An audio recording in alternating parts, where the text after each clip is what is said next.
Cam, you want to ban memes like entirely? No, yes, entirely. Actually, they've been changed from their original purpose. What's the point of living? They don't mean what they mean anymore. They're used for evil, not for good. They're used for. Do you believe in memes created by Metal Gear Solid? Yeah, no, that's the real use of the term. That's the real use of the term. We got to be honest about the term's use. You don't like memes of internet origin, then? Well, you see, because they can be used for malicious intent. They can be used as social experiments. They can be used to spread information that way. They aren't used as a dissemination of very specific, intricate parts of culture that only our in groups will understand. You know what I mean? Only people in the in group will understand. If memes are mass produced, if everybody understands them, they're not memes anymore. Sure. They're not. They're a flanderization of the term. Yeah. Have you watched the hit TV series now on Hulu, Sonic Boom? Is that anime? It's anime-ish. It's Sonic. It's Sonic. Oh, we're talking. Okay, I thought we were talking about a show called Sonic Boom. Yes, Sonic Boom, the cartoon. Yeah. I actually am. I'm on Sonic Boom. Yes, they do use memes and stuff like that, right? But like at the same time, the writing's kind of funny. Like as much as they could with the Sonic show, I'm impressed. It's corny to the point that I love it. It's terrible, but it's just this whole topic just randomly spurred on, and I just remember Eggman having a video call with another evil villain, and he just shouts, "LOL." None of that. Nope. None of that, but yes, they used to do the Twitter takeovers where the voice actors would like answer Twitter questions, and there was one where Shadow and Sonic's voice actor, like somebody brought in fan fiction of Shadow X Sonic, and they were freaking out over it, and they're like, "No, don't open that!" Like in the voices and stuff. Like I respect that. That's good. Also, I noticed that the live button's on, so I realized that we've just been talking about this. Oh yeah, absolutely! Congratulations! Welcome to the pre-show. Oh jeez. Oh hey, all right.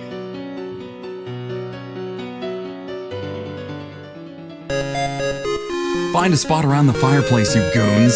It's time for another tale of Casual Master Quest.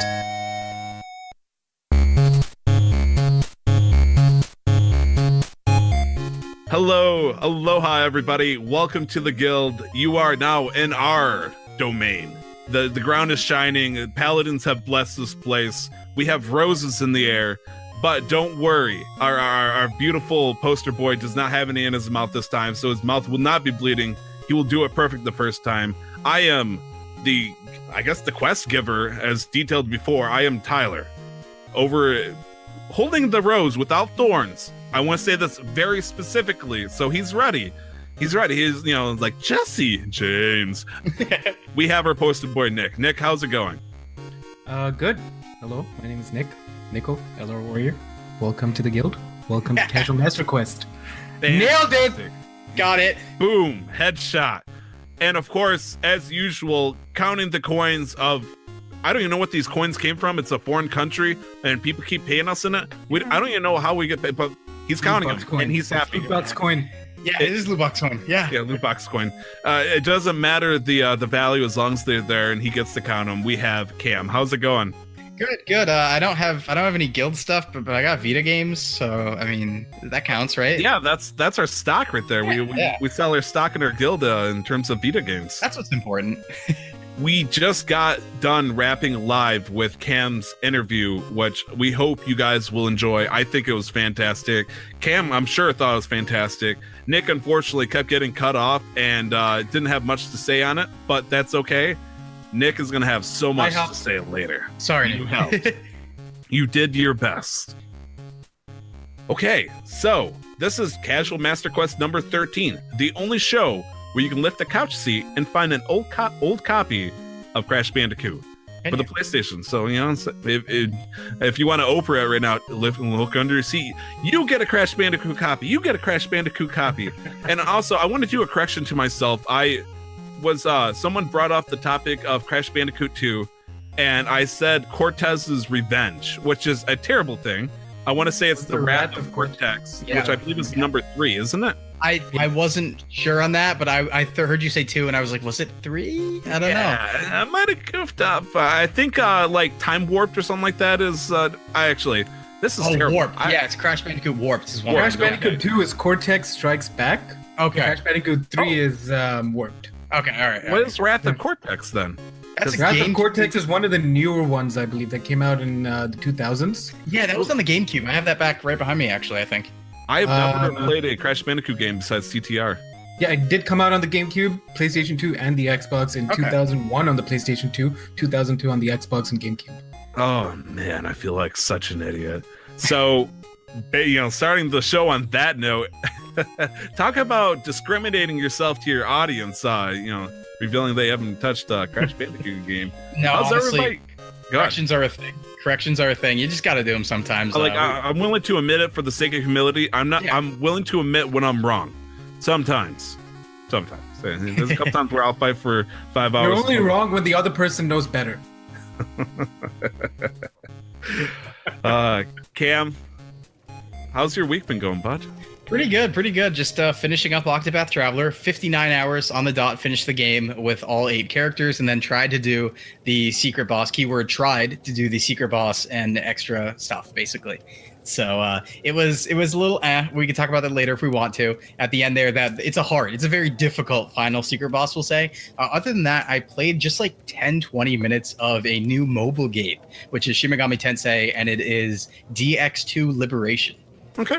I just want to give a quick shout out to one of our people that are watching us, Skyward King, aka Joey. Joey was one of our guests. Hey, Joey. What's up, Joey? He is like, hit TV series. I thought we were watching a new show called Casual Master Quiz, and it's like, that's later, buddy. Don't you worry. We got some fine, juicy action coming your way.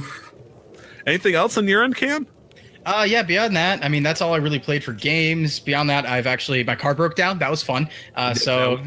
Yep, I fixed that, and at least I got a good Twitter post out of it. That's really all that mattered. I had to stream that day, right? So I took a picture of the muffler, and I was like, I have no muffler, and I must stream. And it was pretty good. I'd say it's a pretty good pun, so I'm proud of that. All right, fair enough. Oh, boy. Nick, you and Cam have been playing a very similar game, I guess you could say. One that's been out for a good amount of while, had a big hype, had a big crash, and a slow but sure arc to redemption. Yes. True. This is No Man's Sky. We are talking about No Man's Sky. Yes. You guys, go ahead, take it away. Nick, why are you playing No Man's Sky? I bought it 2 days ago, and I've already put 24 hours into it. 24 hours? I'm in love with the game. Really?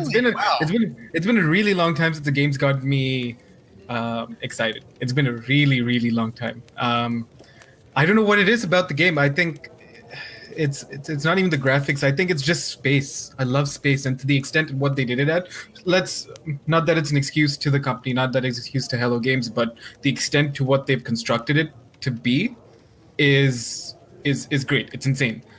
Sure, it's not as randomized or procedurally generated as they said it would be, but the fact that I can take a ship and go out into space whenever I want, and then go down to a planet, craft the materials to warp to a different system, I think that in itself is great.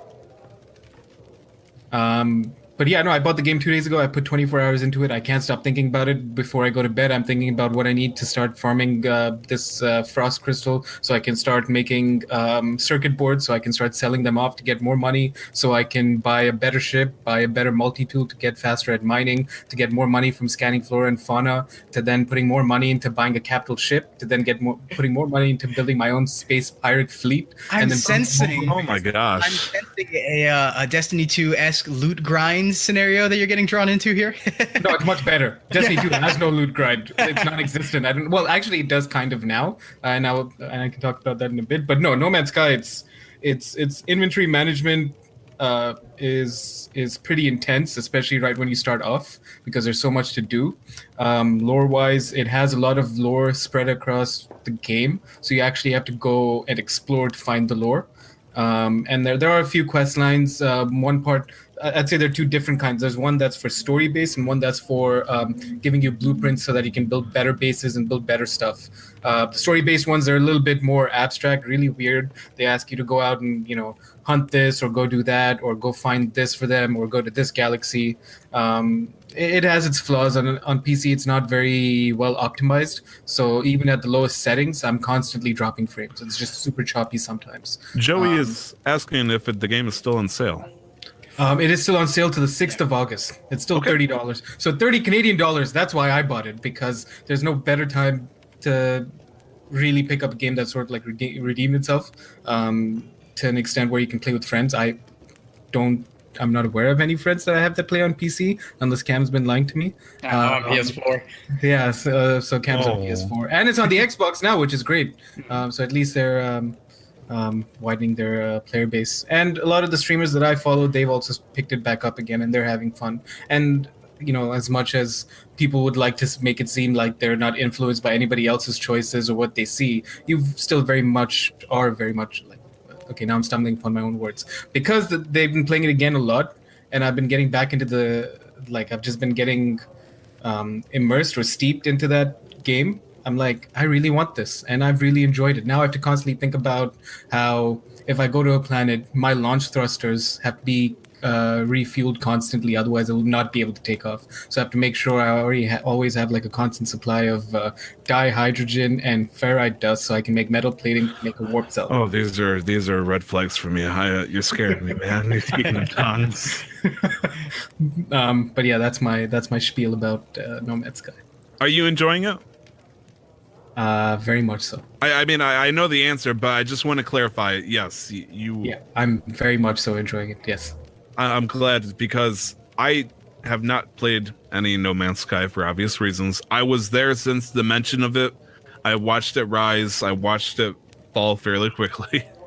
It was interesting how quickly that went. And after that, it kind of soured my mood on it. But I was always happy to give it a chance to go back. It's just I don't want to be the person to play it, because I don't want to admit that somebody could recover that well. And, but I mean, for me, it's also, I haven't had a good like single player game in a while. Not that, like, for example, we tried Terraria out a while, like 3 weeks ago. Yes. I did not dislike it. I did not like hate it, but I believe there are very few games that you love immediately, and I'm sure Terraria, once I put a lot more time into it, it feels like a game that I would enjoy playing. Game. Yeah, but there was something about No Man's Sky that, like, you know, just instantly like grabbed me. It's very much like Skyrim. Skyrim was The Witcher 3 and Skyrim are the last two single player games I can remember that really gripped me instantly, where all I could do was think about them. I will say, you can be as nice as you want to Bethesda. Do not call it the Skyrim, because that's a true. You know, the Skyrim series. The Skyrim series, guys. Yeah, it's like Modern Warfare and Call of Duty is like the Modern Warfare series. Call of Duty, what's that? It's been taken over. I myself, as Nick would be suggesting, I've been playing a little bit of Terraria. I have I'm probably around the 30-hour mark in the past 2 weeks, so I'm nearing the end. We are currently getting ready to fight the final boss, as Cam would know it as the Moon Lord. And we were getting ready to take it on, but my wife had to leave today to go to work, and therefore we couldn't actually get to challenge the boss. And we're starting to discuss whether or not we want to switch it over to expert mode, where it's the same bosses and all that, but they have, instead of a fixed amount of health, because let's say the destroyer has 80,000 health. So it doesn't matter if you have one person, well, it does matter, or if you have 16 people, because it's going to have the same amount of health. So 16 people would destroy it in 30 seconds, no questions. However, in expert mode, it affixes it to, for every player there is, it gets a little bit more and more hard. And so the idea that it's flexible with us, maybe we'll have a bigger challenge, maybe some more boss fights, plus there's better loot. And I always love better, shinier loot. But that is it for Terraria on my end. Another game I decided to pick up this week, and this is a bit of a weird one, a bit of a retro throwback, Super Mario RPG, Legend of the Seven Stars. Now, have you guys heard of this game? Yeah, I played this recently, actually. Okay. And Nick has given me the solid Mufasa head shake, where he has not heard of it. This, I would call it the progeny of Super Mario RPG games as a whole. This is probably where it really started it all. It came out on the Super Nintendo. It was published by Nintendo, but created and developed by Square Enix. So that is a weird thing.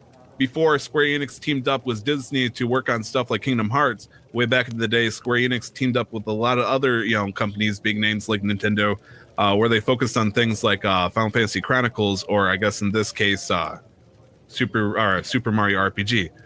And I think at the time too, considering the time of it being made in the Super Nintendo, was this before the Square Enix merger? Is this SquareSoft or Enix? Because I think it was one of them and not Square Enix together at that point. So that is a very fair point. I do believe it might have been just Square.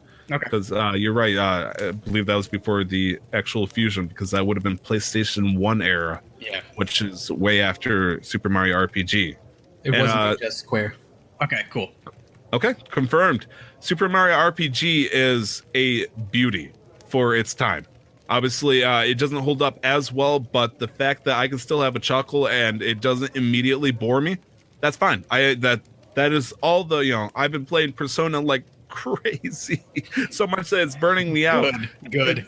Yeah, I know, right? It's like that GIF image of Patrick with his mouth open and Krabby Patties just keep flooding into his mouth. I was like, oh, no, I don't want it more Persona. Oh God, I'm gonna fuse more Persona. More Persona.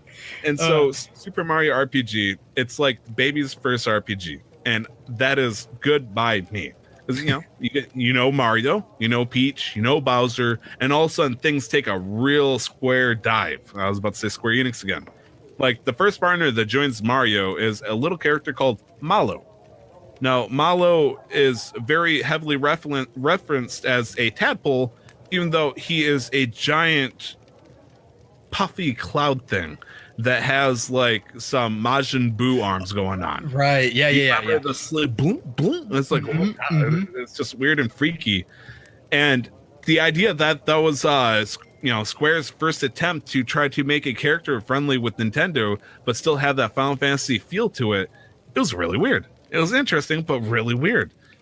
And another thing that I would really like to point out for Square that they did a good job was probably all of the character model design, especially the enemies, because I was saying this in the stream, even if they weren't a threat at all and they were pretty much harmless, they looked very well and very threatening, because these big ominous looking creatures I'm fighting with, and I'm like, oh man, that guy's gonna mess me up, and then he hits me for 3 damage. I'm like, oh, he just looks horrifying. He's not actually a threat. He's a coward.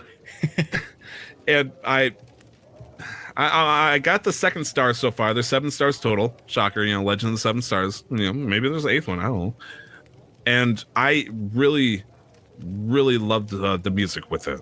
The music was very surprisingly good, even though it's only 16-bit. And I say only, to some extent, because there's a lot of games out there. 16-bit music is pretty good. But the way they're able to incorporate it almost feels orchestral, the way it was being able to be made in there, even if it was in bit form. However, there are a couple things I really don't like. For example, they have a shared MP pool. So anybody that casts magic on the team, they use this one giant pool of magic.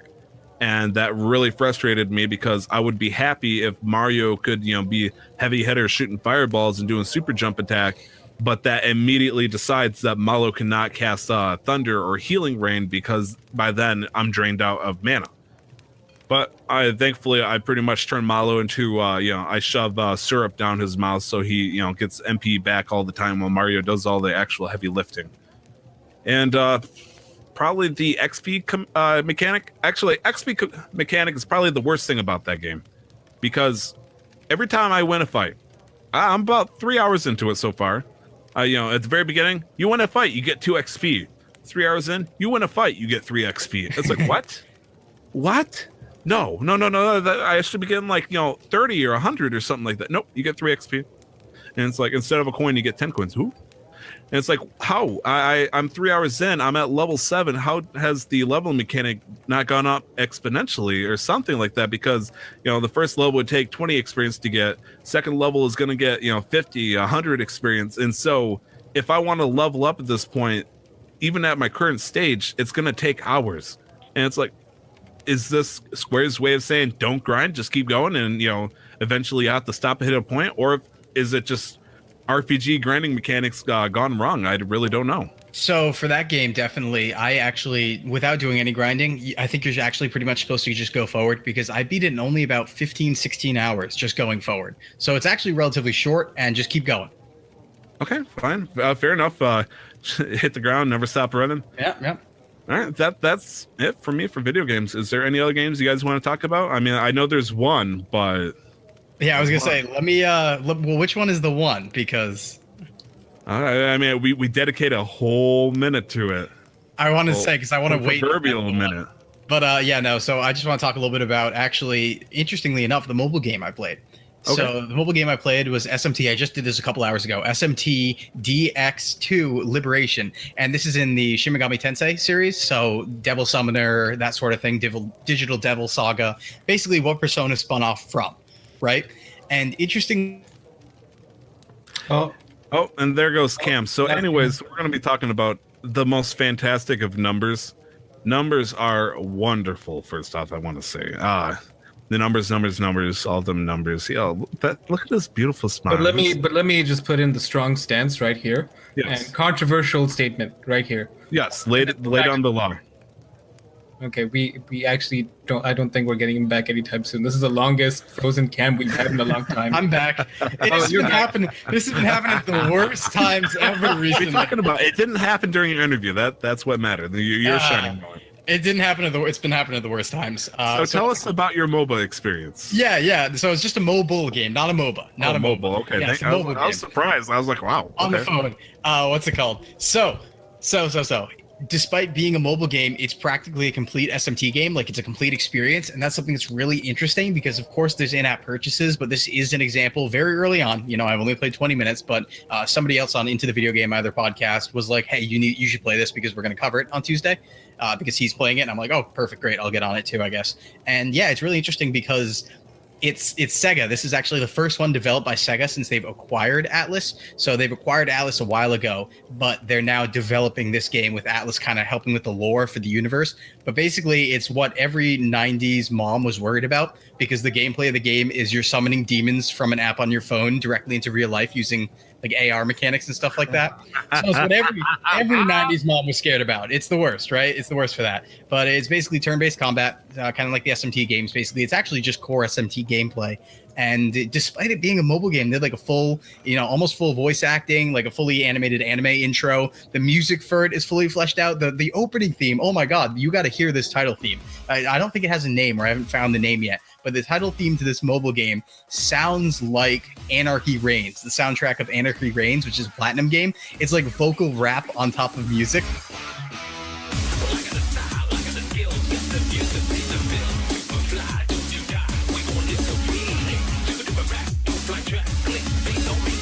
And it's so sick. So you got to throw out a link to that or something at the end. But, of course. The music of it has the usual composers and usual things on that. I think the scenario writer is from Octopath, actually, writing the story. The character designer is the Ace Attorney character designer. Nice.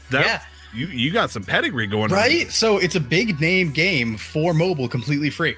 And so I've really, for a long time, been interested in that sort of thing because I've always said that mobile, like we make fun of mobile games as a platform because mobile games aren't full experiences. But if somebody were to just make smaller, contained full experiences for mobile games, then it'd be a valid platform. So I'm kind of experimenting in this and seeing like, is this what I'm looking for? Is this what I'm talking about? Is this the first step? So I'll have more to report later on that.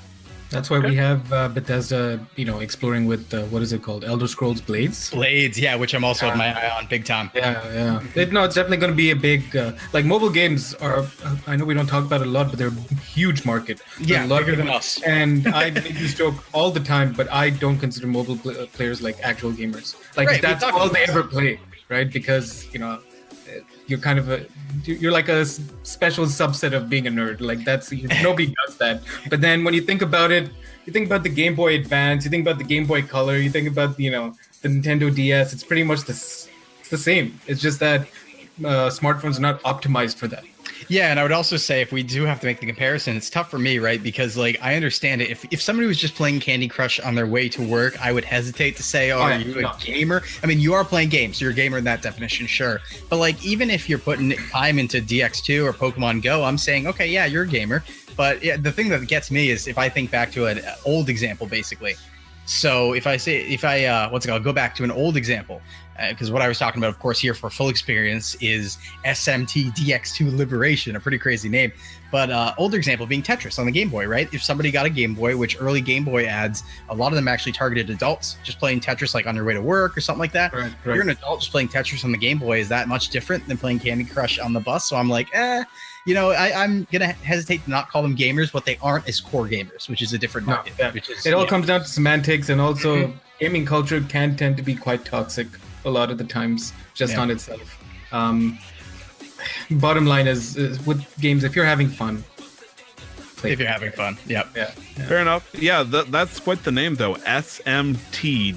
DX2 Liberation. It's bringing the 2008s back. It's bringing some of the edge back. Funny you mention that. So there's an SMT game for DS. I think it was Digital Devil Saga or Devil Summoner. I forget which. It was one of the ones on the DS. And the idea of it was everybody in this world in Tokyo, modern Tokyo, had an app on their like DS-like thing to summon demons. So this is just that, but you have a phone now that's a smartphone, so you just summon demons from your phone. So the very integrated. So starting the apocalypse. Fantastic. It's super integrated in that's exactly what I'm doing, and that's what the character in the game's doing as well. But there's like a full story. It's really fun actually. So two things that I really, really like are there's a chat feature. So everybody, when you load up, you're kind of just loaded in with other people in the chat. And it's not like a normal chat feature because everybody's kind of, or at least the room that I'm in, everybody's talking like it's in game. So it's almost like an RP type thing going on. And I'm like, oh, that's cool. And even the absolute best thing is you capture demons, of course, and people can leave comments on demons.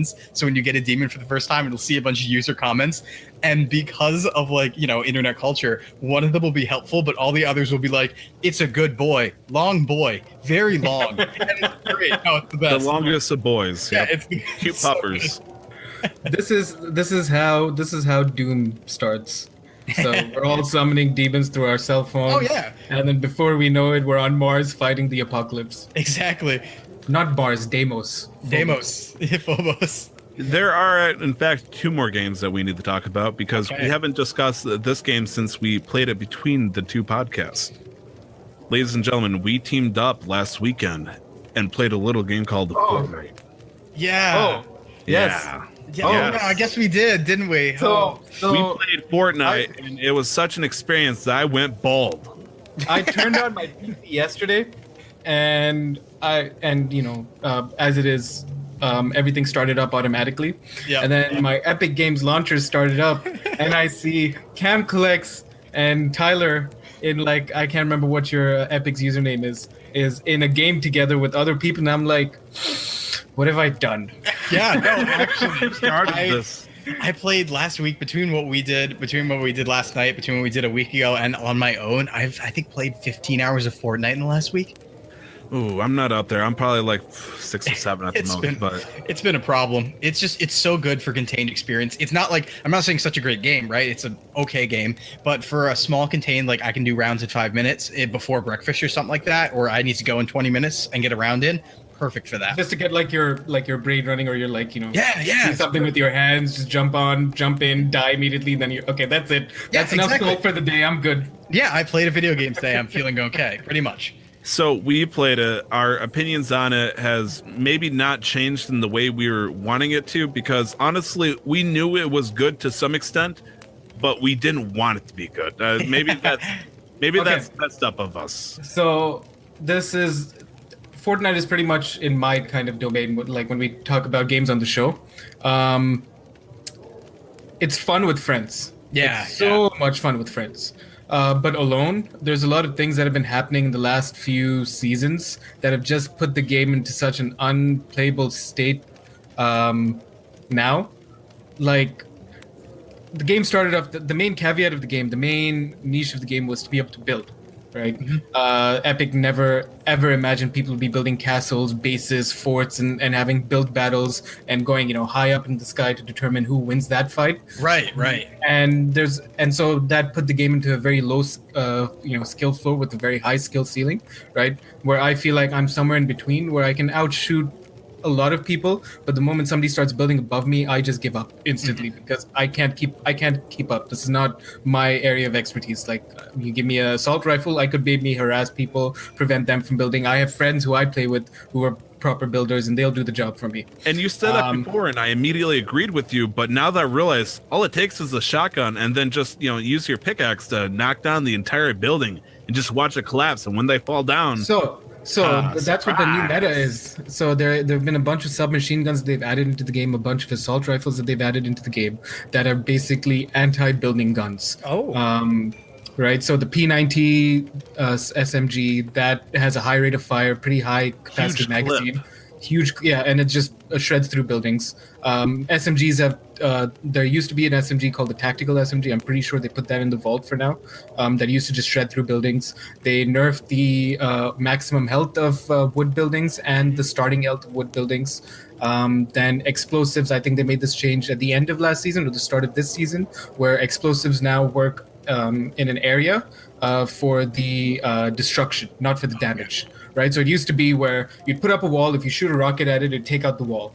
But now, if you shoot a rocket at it, it'll take out the surrounding structures as well. Yes. But damage will only be directed to that wall.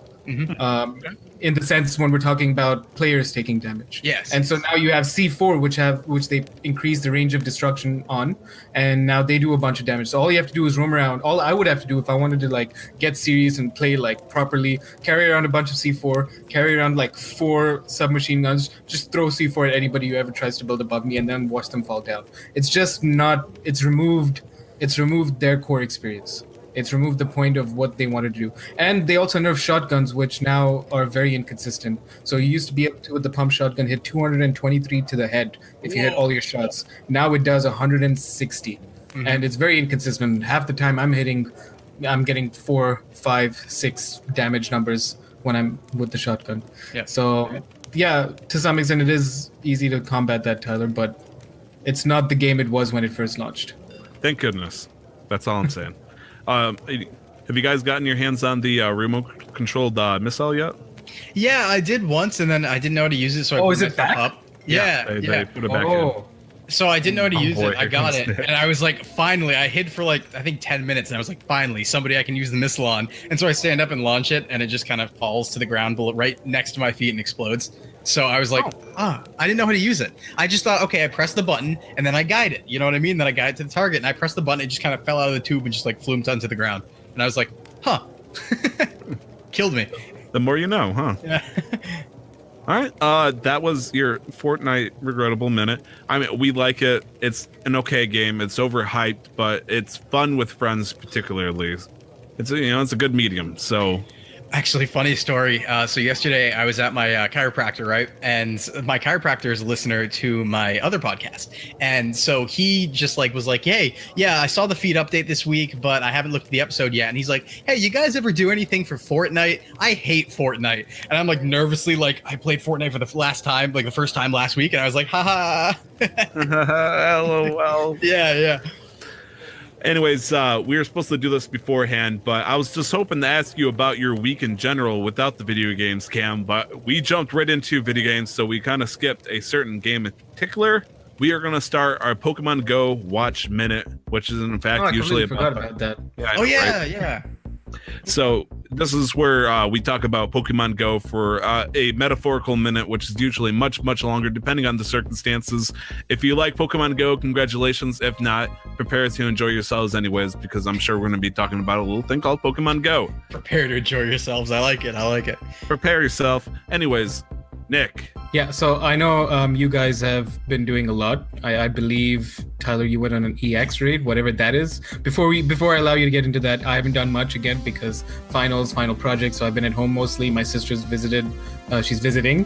She's here right now. So I've been busy, not been getting out much. So nothing on Pokemon Go for me. All right, here we go. Strap yourselves in, ladies and gentlemen, for the next 3-hour journey we're about to take on Pokemon Go. Well, let me go first too, because I also have nothing to get out of the way. Wait, you make it sound like I got tails. You do. Tyler, you do. What are you guys talking about? Yeah. Sweat rag. Right? So Pokemon Go on my end was my car actually broke down, so I didn't get out to play it much. And I actually, even though my car was fixed, I forgot I had an EX raid pass. It didn't go. Ooh, that's heartbreaking. So that was my week in Pokemon Go. I opened it a couple times a day and caught a couple things. That was it. All right, fair enough. A couple of things on my end. I finally reached Ultra Friend status with one of my close friends, the person that was going to offer to trade me a Mewtwo, should I not catch it earlier this week. However, that does not matter anymore because I have in fact caught my first Mewtwo, and that was fantastic. Yeah, I know. I'm so excited. That made me happy. so much. The idea that I was able to catch it because Mewtwo, out of all the raids, has the highest percentage to catch, just because of the difficulty of getting to it. Because you got to wait once a week challenge to catch this Pokemon. However, it had, like I said, the highest base chance. Still frightened. I was also worried about the idea maybe nobody would show up. As it turns out, I did not have to worry about that. Approximately 40-something people had shown up.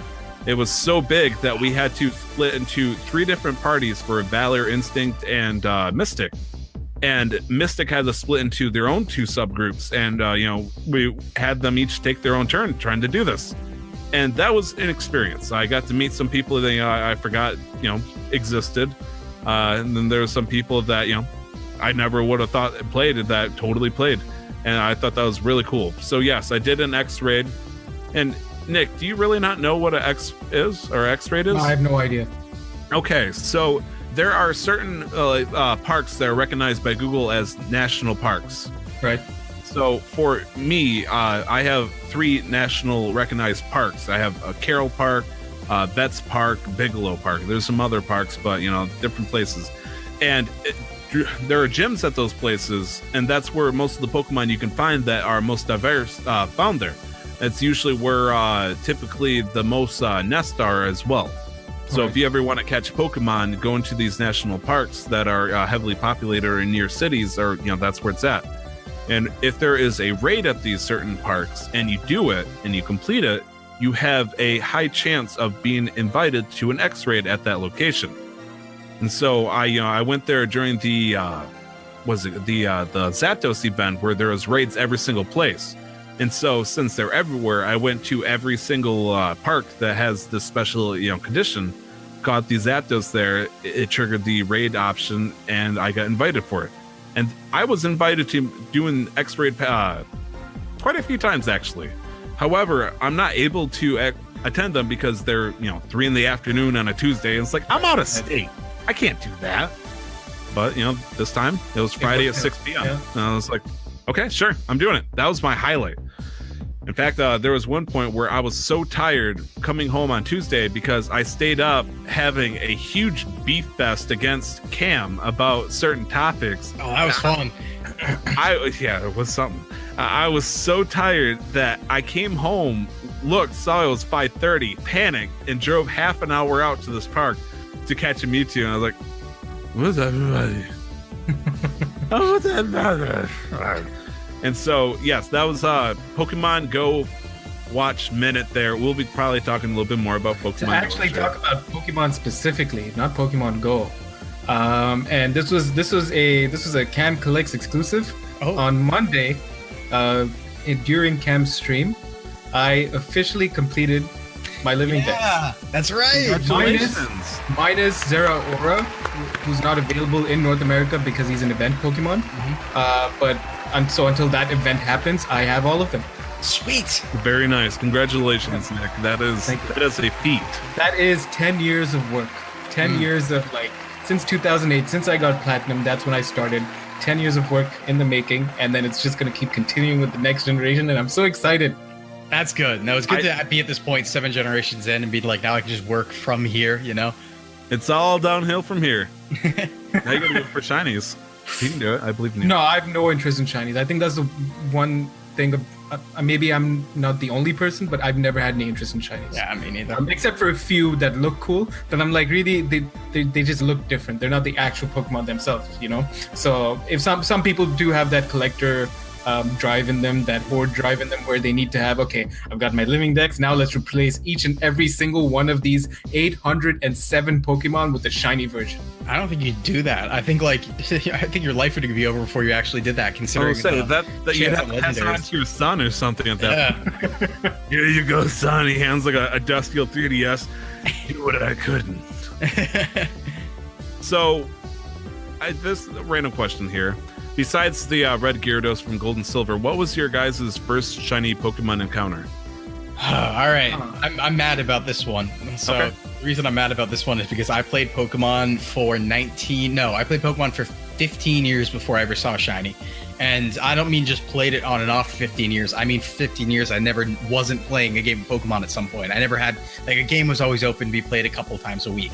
Besides Red Gyarados somehow, I wanted yeah, feeling. Okay. Despite that, the first one I ever saw was, I think, in 2011. I was on vacation, actually, in Punta Cana in the Dominican Republic, I believe. Yeah. And I ran across a shiny Pidgey just replaying a gold version, and I was like, oh, a shiny finally. Not to say that I've been with friends twice while they've found shinies in their games. So I was a little salty over the fact that I've played like way more than like so many other people and just never ever saw one. And your big moment was the Pidgey. It was a Pidgey. Yep. I feel it. I mean, what about you? Wrong, Yoda, but yeah. Salty Pidgey. I've never actually found a shiny in game naturally. Oh. I've gotten one or two through Wonder Trade, and I've gotten like the shiny Dratini and the shiny Gibble in Black 2 and White 2 that you get in post game. I'm trying to think. No, I don't believe I've ever found a shiny Pokemon naturally. In the wild, okay. In the wild, no. For myself, my first time was the bug catching contest in Gold and Silver. I encountered a shiny Scyther, and I caught it, and it won the contest, and so I got to keep it. Problem is, though, I tell myself and I tell others, and this is a lie, I'm going to be honest about this, that I eventually got a metal coat and traded it for a Scyther. I didn't have anybody that was willing to trade me, so it stayed as, or turned into a Scizor, so it stayed a Scyther forever. And, it's very sad, but I was very happy that was my first shiny that I ever gotten, that wasn't just handed to me. Anyways, that was Pokemon. I'm sure we'll bring it up somehow. No, never. That'd be ridiculous. It would never crop back up. However, this is, and I'm very, very hesitant to go with this, okay? I'm going to, right here now, I'm so scared for one of our members of this team right now. We are going to continue with the next level of the Nick Switch initiative. Before we carry on, okay. Where's your hair, Tyler? Okay. Yeah. Well, I told you I played so much Fortnite that it just. I had so much cancer, man. It's just. I know, right? No. Oof. I know that was terrible, and I'm very sorry. I would like to retract that statement. I enjoyed it, but. It was a bad blow. I wanna rub your head. Fair enough. In fact, I kind of wish my wife would touch my head, but she won't, because basically it started with she just runs away. Friday night, I'm going to bed. She's going to bed too. She does the bed talk. And plays in my hair. It's like, man, your hair is actually getting kind of long, Tyler. And she's like, it's starting to get curly. I'm like, yeah. And she's like, yeah, you're kind of long. And I'm like, she's like, I wish you trim it down and keep a little bit in the front though. And so I'm like, well, I mean, I don't want to cut my hair, but if I have to. And so, I had that thought in my head, put a little pin in it, a little anger, a little annoyance. And of course, I get out of work at like 4:00 in the afternoon on Friday. I got 2 hours before the Mewtwo raid. Mm-hmm. So I got 2 hours to drive around town and, do something. Like, maybe I'm going to get a haircut. Look at me. And so I stroll, and this is funny because I'm not going to name the people that did it, but I warned them that my wife is going to be so mad when they find out what happened, and they told me to blame JCPenney. So JCPenney had cut my hair, apparently. And right. So I walk in, it's like, can I get this kind of cut? And so they set me down. They're like, what would you like specifically? I'm like, can you make me shiny bald? And they're like, what? I'm like, shiny bald. Is that how you say it? I'm like, turtle wax. Like, if I stand in the sun, it's going to reflect and distract drivers kind of look. And she's like, I can take it all off, but you're going to have to go home with the razor if you want to, make it, straight to the skin. And plus, we can give you the special oil that gives it that extra glimmer. And I'm like, oh, okay, sure. And so, ever since I was a kid, I always wanted to have a shiny bald head. Really? I would never think that. Really? That's surprising. Yeah, because that's surprising me because I don't think I've met anybody who's like, you know what, I want to be bald. It's weird because every single person, well, most people in the video game or cartoon anime culture, if they're bald, they're usually evil or they have bad tendencies. Like my first encounter with a bad bald person would be Q-Ball from Pokemon Gold or Red and Blue, the villains there. Yeah. And then like Dragon Ball Z, you got people like Krillin, but then you got like Master Roshi, and then you got Nappa. It's like those people, represent a stereotype that people that are bald are bad. And in fact, Amanda, and I made her apologize immediately for this, and I don't like the idea that making me wanting to have a shiny bald head for comedic purposes somehow gets me correlated to being a skinhead, which has definitely huge negative connotations to that. I was very upset when I heard her say that, and I was like, okay, come on. And finally, it cultivated in the one final joke where in the SpongeBob movie, and you guys know where I'm going with this, where King Neptune pulls off the paper bag off his head, and it's just he's so bald that it's shiny and that it burns a fish's eyes out. It's like, that's why I would love the idea of being shiny bald, because people, they don't expect it. Having cool, thick, wavy hair, having a fancy hairstyle, but completely bald to the skin where your head shines in the sun. It's beautiful. So you want to surprise people. You want to give them the old 1-2 and just be like, shing. It worked in that GIF. I'd like to think it was actually very effective on Twitter. It makes your hat fit better too. So yes, that was actually another thing, because another thing that happened between the podcast was I decided that I wanted to try a new type of hat, because I'm a collector of hats. For those who don't know, like I got a lot of weird hats like hanging around, sitting around stuff, and the one that I haven't tried was a flat cap. And I've been seeing flat caps coming back. Well, it's not coming back. I've been seeing people from, Great Britain pretty much more often.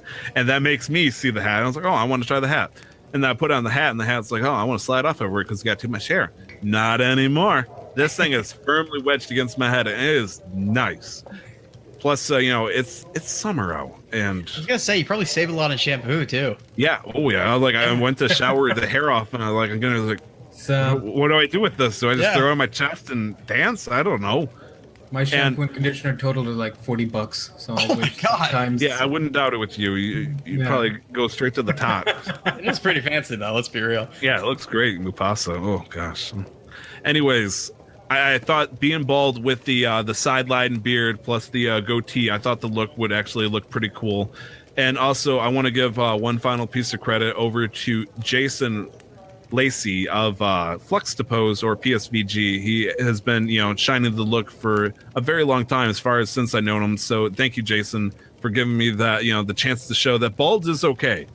You don't have to be a Nappa or a Krillin to be bald. You just got to be yourself. It's a body positivity movement. I see. Okay. I'm glad. So anyways, I'm hoping that Nick used this time to look up as much Wikipedia as he could. Nope, it's like, so when it comes down to like revising before tests or quizzes, if it's like 30 minutes right before, I don't, because then it just makes me more anxious. And so I'm like, if it's gonna happen, it's gonna happen. If I fail, I fail. If I pass, I pass. That's the spirit, so surely you'll pass. My friends used to have a strategy where rather than studying, they would just listen to hype music to hype themselves up for the test. Oh no, that's what I do. So I get my metal playing, and I'm just sitting in a corner, like it's as if I'm about to go out into the ring. I'm just sitting in the corner, rocking back and forth, loud metal music playing in my head, getting myself amped up for the exam. Go all the way in, sit down, then I take off my headphones. Right Yeah, because the more you get into it, the more you are hyped up for the moment, the better you'll do. It doesn't matter if you know the info or not. It's just You'll put some down, whether or not it's the right answer. It's a different question. It's the confidence that matters. Yeah, you're like, I'm gonna put B, but it's numbers 1 through 4. I don't care. Pretty much. So, for those who don't know, the Nick Switch Initiative is a challenge I set up to Nick a while ago, where every challenge he has 5 questions. He has to get 3 of the 5 questions right, and if he does, it puts him $20 closer to him getting a Nintendo Switch. And so far, he is $60 out of the 300 American dollars, mind you, because Canada is weird and all that stuff. However, we're hoping to put it up to $80 today. Cam, on the other hand, wishes to make sure it stays exactly where it's at. And none of that. Nick, I will help you the best I can, but quite frankly, I looked at the Wikipedia article. It's not looking good for you, man. This is going to be the widest topic. I've been not just crap through worse. So let's okay, I've given you some messed up questions, but Cam, he told me a little inside baseball. He's going to make you cry. That's fine. Okay, yeah. Acting all cool to the end. Okay. I like it. What's it called? The one thing I will say about the quiz and stuff is actually, so I know we're saving up to $300, but we can get a Switch for a better deal if we need to. So of course, something to consider. If we can find the alternatives, and plus, I told Nick at the moment he feels like he has his own money and he wants to cash in, it's his. Like, true. If he wanted $60 now and he thinks he can get a Switch for a hot deal and he has like $100 on him, go ahead. Yeah, it's all yours. I'll PayPal it to you immediately. All right, you ready, Nick? I'm ready. Are you ready, Cam? Yeah, I'm ready. So you got 2 lifelines for this one. There are 5 questions as well as the potential for a bonus question. Okay. So, Before we continue, I just want to say officially here and now, ladies and gentlemen, this is the Nick Switch Initiative.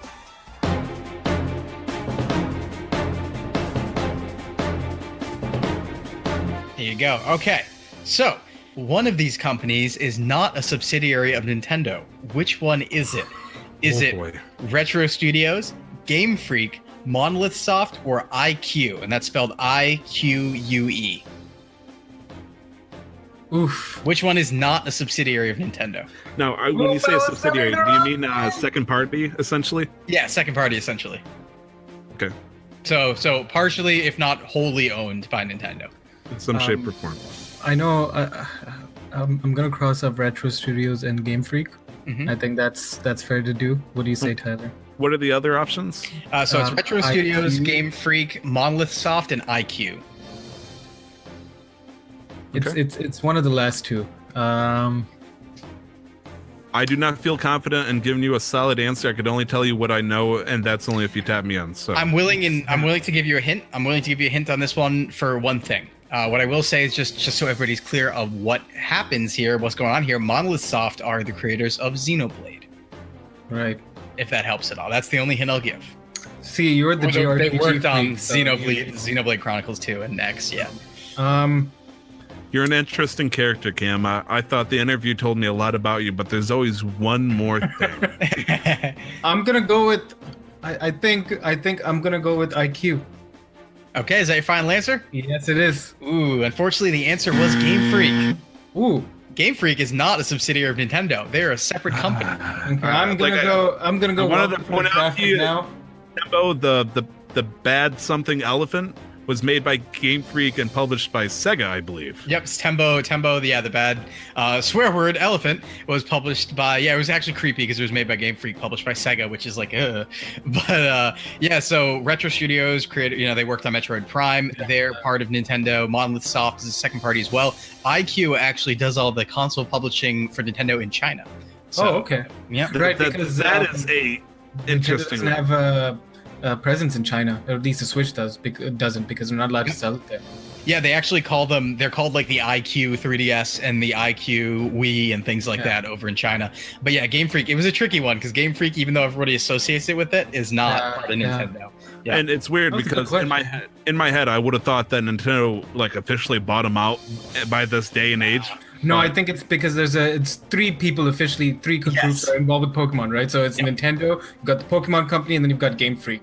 Yes. Yeah, well, so Pokemon Company is the overall company that Nintendo, Game Freak, and Creatures Inc., which also is part of Nintendo, I think, owns. So there's 3 parties that own Pokemon, but they're all part of the Pokemon Company. So yeah.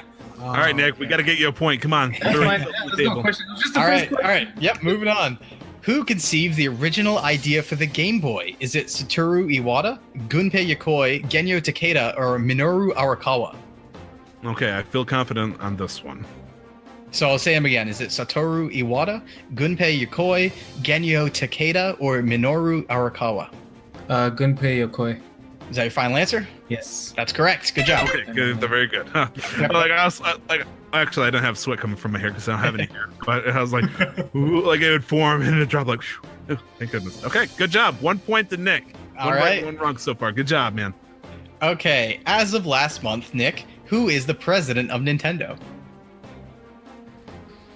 I don't remember his name. I'll take one of his 2 names, either first or last, to make it easier, because I imagine, that's cold-hearted. Japanese name is difficult, but you want him to remember.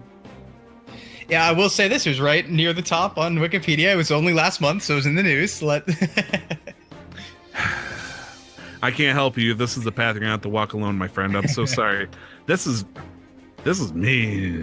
I can't remember his name, but I know exactly what you're talking about. He came in, they announced it in like May or like June because the previous president stepped down and he was in charge for like 3 years. Yeah. After the other previous president. Iwata, yeah. Yeah. Iwata died.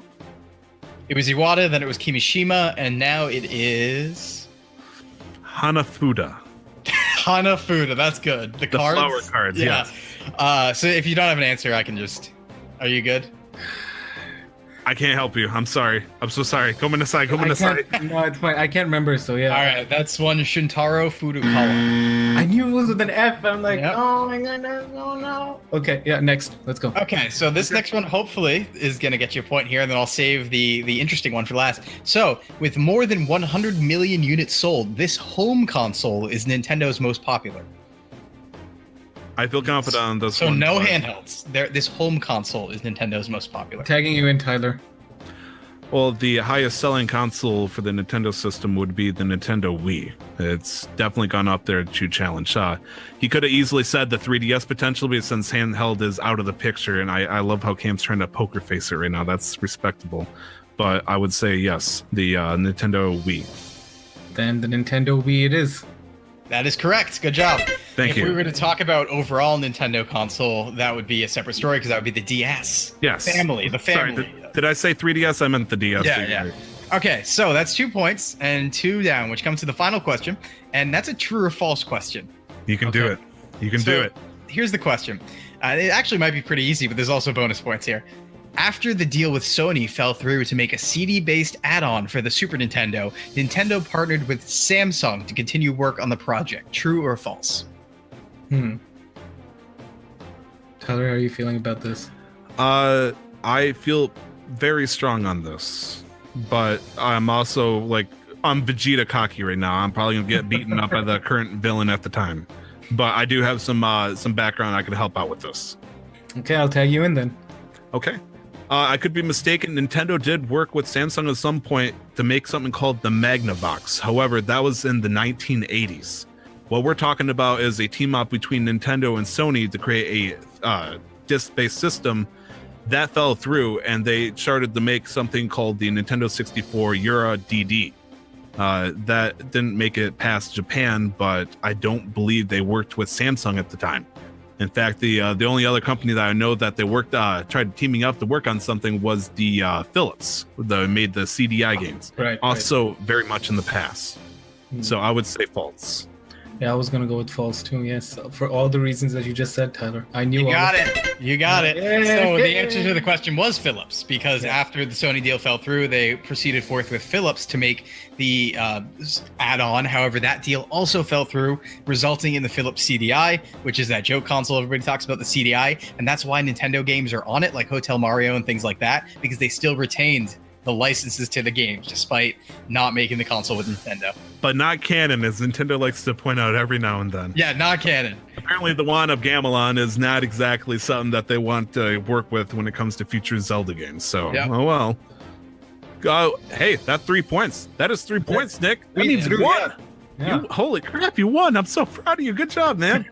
Well, I mean, 2 of those 3 points came from with assistance from yourself. Part of the game. One of those points, I couldn't remember the name, but I knew exactly what you're talking about because the previous president, what he did was Kimishida? Yes. It's funny because I want to say Kamoshida, which is completely yeah.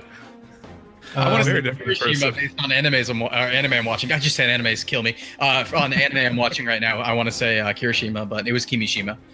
The correct term is animu. Animu. And Mungo, yeah. So, Nick, you won. Good job.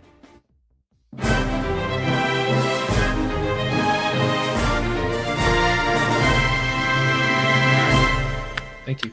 Yay. That puts you at $80, man. Good job. Thank you.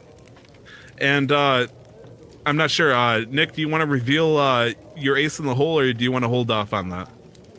Well, I was going to go with... Because Cam has no idea what I'm talking about. Yeah, I have no idea what you're talking about. But with Kimishima's appointment, he restructured management. And so Miyamoto and Takeda were given new titles. Mm-hmm. What were they? Miyamoto and Takeda were given new titles.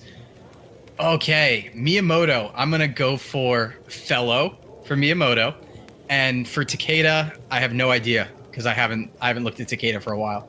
I'd give you like a quarter of a point because Miyamoto was Creative Fellow and Takeda was Technology Fellow. Okay, all right. Yeah.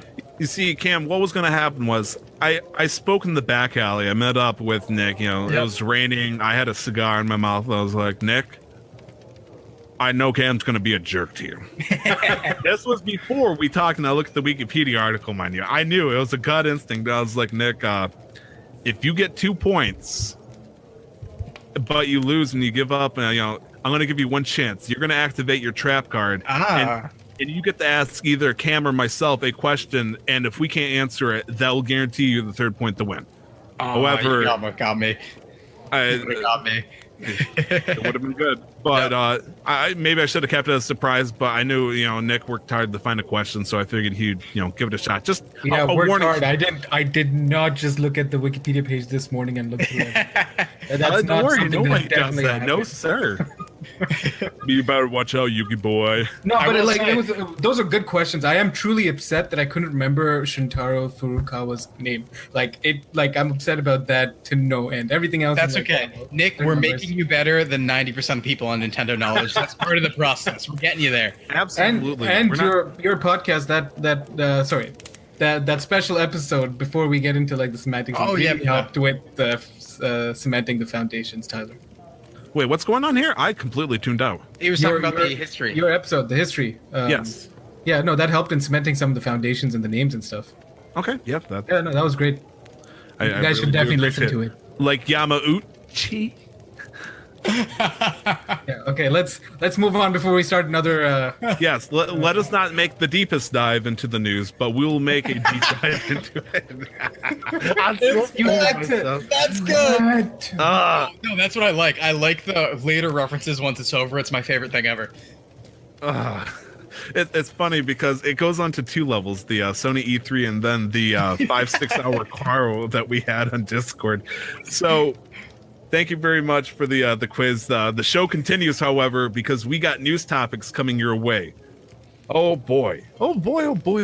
News. Not my favorite part of the podcast, but is an important one.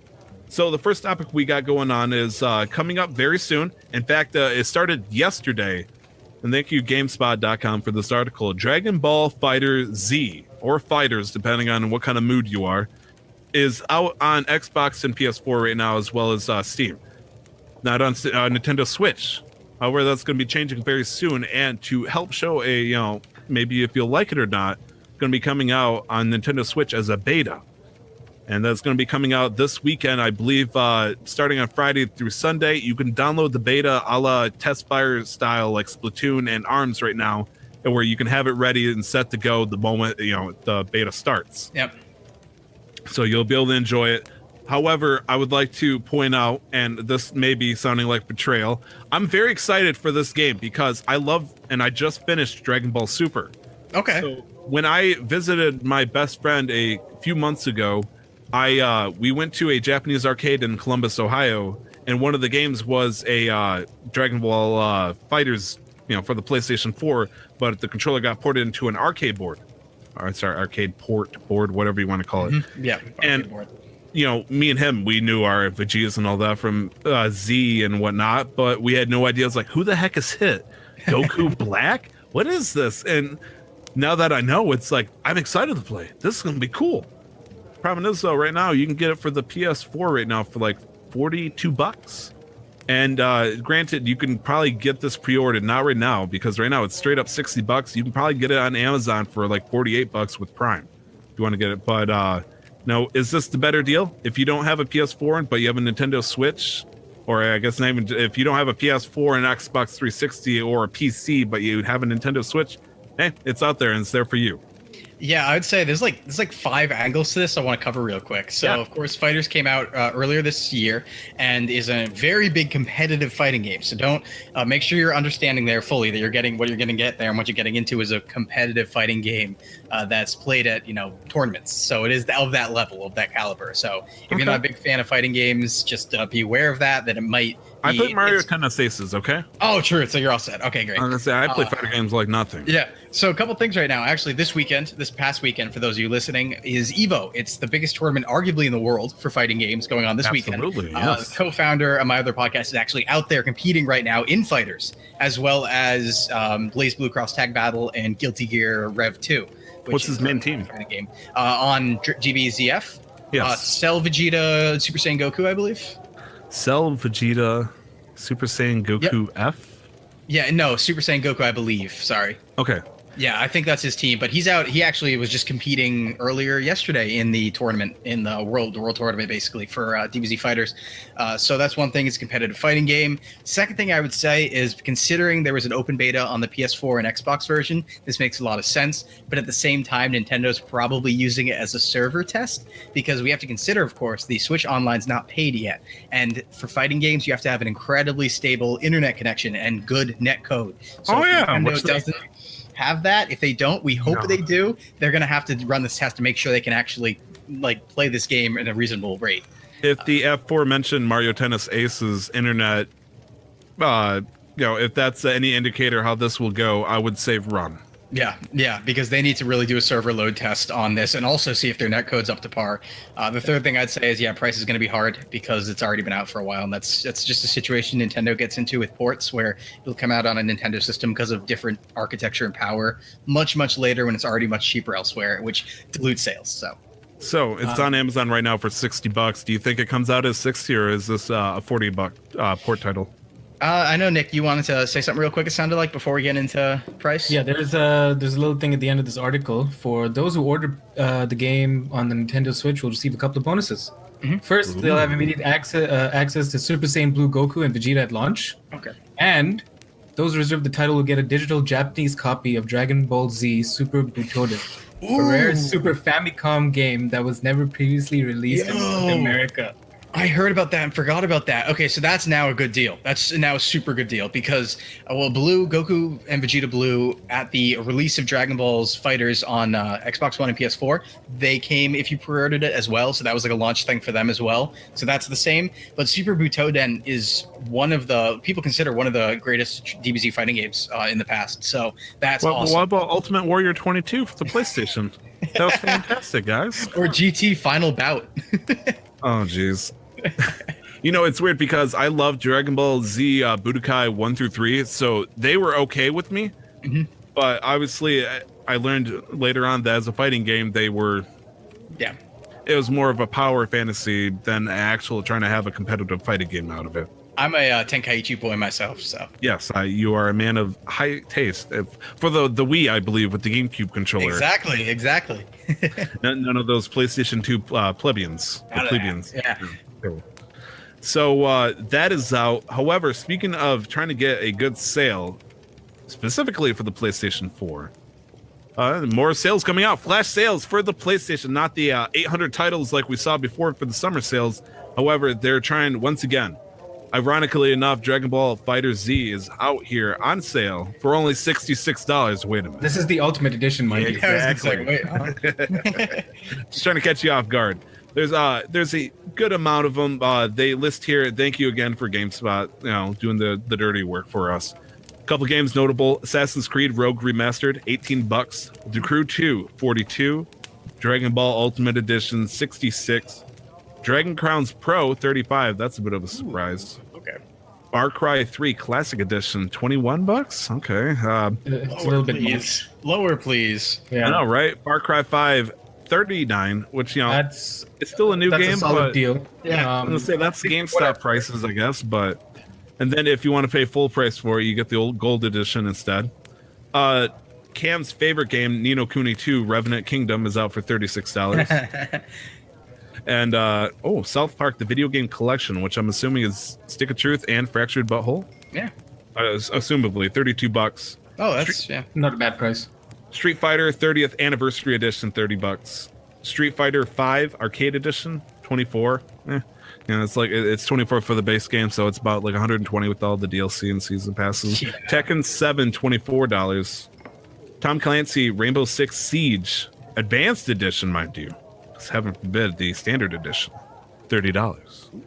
And then Yoku Island Express, which I have no idea about. Pinball $15. game. Pinball game. Yeah, I think it was like, pinball game. That's quite the steal. I think there was something Wait, but about this is a sale price. So what's the full price? I think $20. Like, it was a recent release. It was a recent release, and I think it was it was something like pinball plus open world. There was something else about it that was more than just a pinball game. I don't remember what it was right now though, but yeah. So this is a random tangent. During the time that I was trying to compare Final Fantasy 15 and Persona 5 as to which one I wanted to buy and play, I was very frustrated to the point that I started shouting nonsensibly to my PlayStation 4, why the hell is there nothing but Royal Editions? Why isn't there a regular edition for Final Fantasy 15? Cam, do you want to explain to me why this sounds a little bit weird for me? Are we talking about this Final Fantasy 15 content thing again? I do believe that the Royal Edition essentially fixes some things. In terms of content being a little wonky in maze-like situations, and maybe the ending was a little weird. So here's the thing, right? Final Fantasy 15, I have not played it, and there's a reason for that. Normally, I would have played it when it came out. Everything would have been fine, would have been done with it, talk a lot about it. But all I can report on is what I've reported on for the past year, more than a year, past 2 years, 3 years maybe, which is that they won't stop making content for Final Fantasy 15, and it's never finished. So I want to play a finished product, but they keep putting out new story expansions that are like changing the story, and I want to play it through once and have it all. So I haven't picked it up, and the Royal Editions basically are, they did fix some of the stuff in the story because there was some disconnect in the middle, I believe, if I remember correctly. But then they've also added like episodes for tons and tons of characters, and more are apparently coming. So it's never a complete game, like never ever. Never ever ever. This topic actually isn't listed, but I know you talked about it, so I want to give Cam. I want you to have the floor a little bit more. Can you tell me about NPD for Epic? Yeah, for Epic. Okay, so this is last week's. So this was actually Bloomberg came out with this projection from Epic Games, which is Epic Games is now valued between $5 and $8 billion because of the success of Fortnite. And the scary thing about that is that's larger than Square Enix, that's larger than Capcom, that's larger than CD Projekt Red. It's Ubisoft, only slightly, it's only slightly under Ubisoft. Ubisoft, yeah. So that's how big Epic Games is now. Over the course of a year of sales, essentially. Just that. And I think I mentioned this before, but Epic's actually sitting on a gold mine, and they just haven't fully utilized it yet. Yeah, it's weird. They haven't expanded. They own the rights to the Unreal Engine. Yeah. With everything they've done with Save the World, Fortnite Save the World, which is their PvE defense version, and then you've got the PvP Battle Royale. They have a system potentially set up to create any kind of game they want. Oh yeah. No, and any kind of game. They can just keep churning them out until another until another one sticks, like Fortnite did. They can create a looter shooter. They can create a card-based game. They can essentially create their own Pokemon and their walk around Pokemon in their own system. Yep, one thing I'm really actually critical of when it comes to the game industry and when it comes to these big things, this is actually a criticism of Game Freak, really, and a criticism, or not a criticism yet, because Epic this is new money, and I want to see how they handle it, and they still could. But what I want to see from the game industry is when you hit it big with a game like this, when you're now worth more than a lot of other publishers, like let's consider how many games Square Enix puts out and how many different studios. At that point, open up new studios, hire more people, reinvest into the industry, and make new games. That's what I feel should happen, rather than just sit on the money. So I want to see that from Epic. I want to see Epic now become more of a publisher, become head of smaller subsidiary studios, make new experiences. That's what I want to see. Epic used to make the Gears of War series. Sorry to cut you off, Tyler, but and I love the Gears of War series. So to see them branch out and to move on to other art styles as well would be nice. Because now they just have opening it up here quickly. I think they're closing down. They closed down Paragon. They have their free Unreal tournament engine that's run and maintained by them and players, as far as I remember. And then they've got Shadow Complex, their only other paid game, and I have no idea what that's about. And that's older too, I believe. Shadow Complex was like very years. Yeah. And apart from that, I guess most of the money they make, now it's from Fortnite, but before that was from selling out the licenses for their Unreal Engine, which is so many games use the Unreal Engine. Everybody uses it. So they have proprietary technology in their hands. So much potential now with the amount of capital that they're getting in. Because really, if you look at Fortnite culture, it's really about the it's about the skins. People pay so much money for the skins, and people then will then go and talk about and make complaints about paying $40 for a DLC to help revive a game that's coming out September 4th, 2018, called Destiny 2 Forsaken. But never mind that. It's a whole other conversation. But no, seriously, Epic is sitting on something, and I hope they do the right thing. I hope they, make new partnerships to work on different art styles to bring some indie games up and into the limelight where they belong. Yeah, that's one avenue too. That's actually the avenue that what's it called? Boy, I'm forgetting my studios now. It's one of my Devolver. Thank you. Devolver Digital. No problem. Yeah, I gotcha. Devolver Digital was actually a good example of that, where they started off like half making, half publishing a bunch of small indie games, and because of the success of Hotline Miami, they started grabbing up more and more small indie studios and publishing more and more. And now they're a huge indie publisher. They're publishing like a quarter of the indie games we know about, and that's just a good example of how you expand and how you do that very fast. Fair enough. I do want to say earlier, to Cam's point, he wanted the company to expand. However, another comparable company that would follow the trend of this would be Supercell. Supercell, went under the radar for a little bit, but very quietly but quickly became a huge thing. People who don't know Supercell, that is the person that in charge of Clash of Clans. And when they expanded, they created Clash Royale, which is not the direction I would have wanted it to go. However, at the same time, Clash of Clans is built on a way to make money in a similar way to Fortnite, but in probably a more mischievous way, I'd like to think. Mischievous.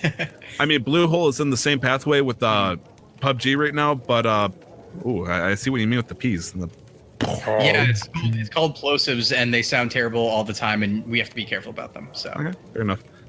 But I'm really nervous because Epic could very easily put it in a direction where the people are excited for it, but the people that look at it analytically are like, oh no, you just did that, please don't. And so we'll see. I'm hoping Epic chooses the right thing, because quite frankly, the last time I played an Epic game would be Unreal Tournament 3, and sure, it was a game.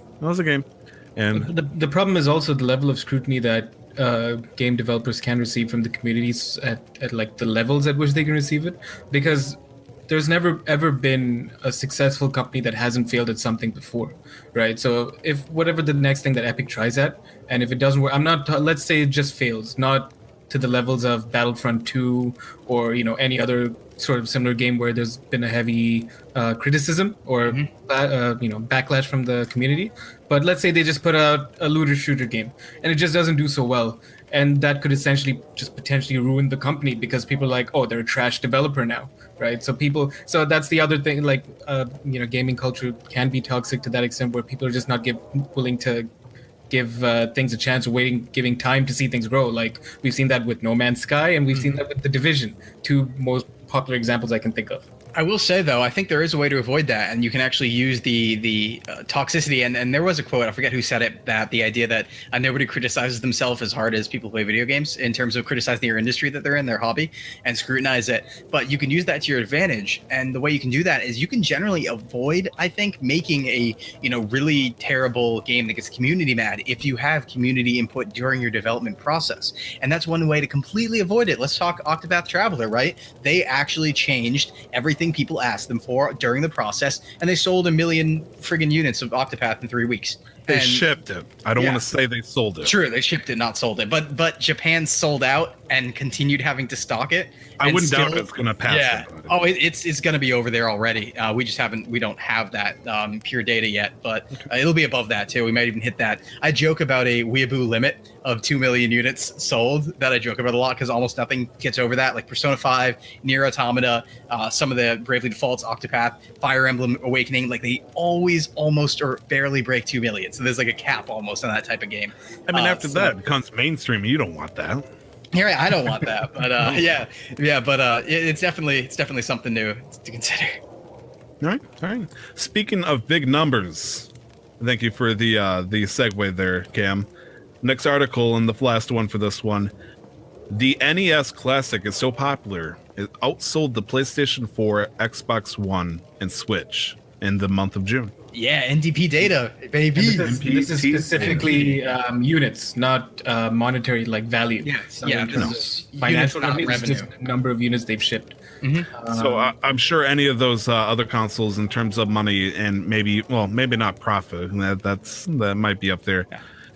Still probably made more money than the NES, but in terms of pure units pushed, Yep. NES took it. NES made a comeback. 1983 is nothing on us, baby. True, and I think it was something to the order of what 1.26 million, I think, in the month or something like that. I think that was the number it was shipped this month because it was the relaunch of the NES Classic as well, and I think the totals now is just shy of 5 million.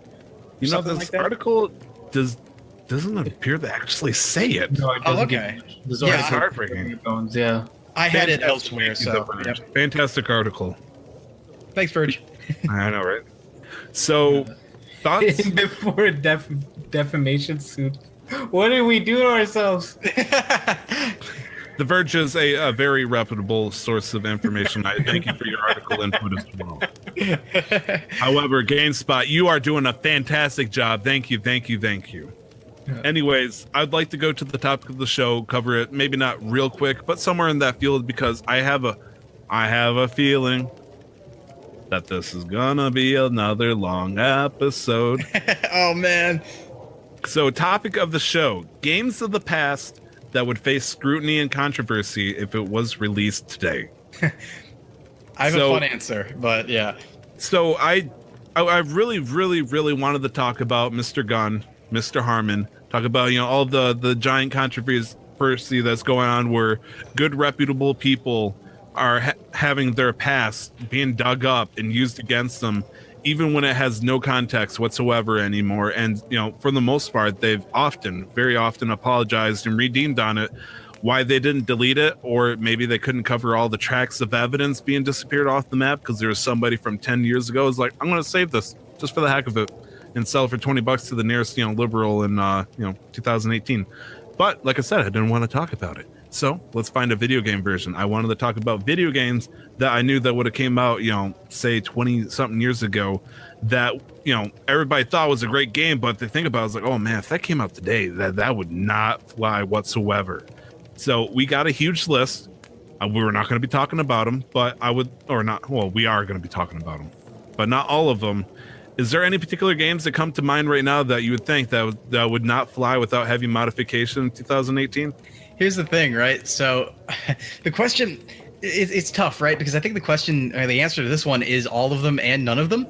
And the reason why I say that is because these days, it completely depends on if people care or not, or if people want to scrutinize it or not. Because plenty of things will get released that, or any of these games, for example, right? If this was like an indie Vita release and fell under the radar, they'd be fine and come out, nobody would care.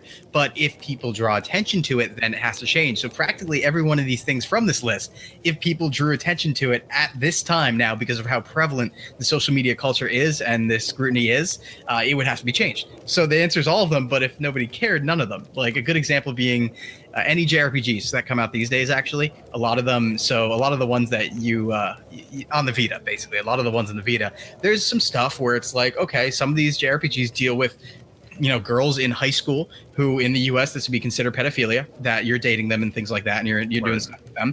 They come out in the US, but only because people don't know about them. But if people knew about them, they wouldn't come out anymore. The radar. Yeah. And plus, you got games like South Park that constantly push the boundaries of what is acceptable and what isn't. So the question is, though, a game like during that genre, maybe like a kid-friendly game that had some questionable things. Maybe you shouldn't talk about it. Like in my head, for example, Moonwalker.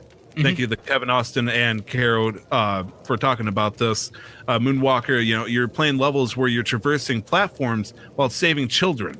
And, with the heavy controversy that came on many, many years after this game came out, if Moonwalker were to come out today, whereas, it depicts Michael Jackson running around and saving little children, might receive a little controversy. I think it might get a little bad, a little too rough. Yeah, I think at that kind of thing, though, at that point, it would be about the tastefulness of Michael Jackson's death and releasing a game about him and also using his likeness. Because the thing is, you can get away with so much nowadays. Like, you can definitely put out stuff as long as it's not, like, the big controversy of the week. You know what I mean? So if people did put that out, like people would be like, hey, you know, it's yes, that was a controversy, but also like things like what's it called? I forget what it was called. Not Wasteland, Manhunt, not Manhunt. It was the Hatred. Hatred came out on Steam still, despite all the criticism. So in terms of just releasing, yeah, it would probably still just release. Okay. Even the school shooter simulator game was, I think, on Steam for a little bit too. So, I have not heard about that. That wow. Okay. Yeah. So in terms of just a pure release, anything can get out there, but whether it'll be taken down afterwards depends on how much attention is drawn to it. Really. Well, I guess another thing here. I want to shoot a second idea. Okay. Leisure Suit Larry. Yeah. Came out for I remember specifically like PS2, Xbox, original OG Xbox era.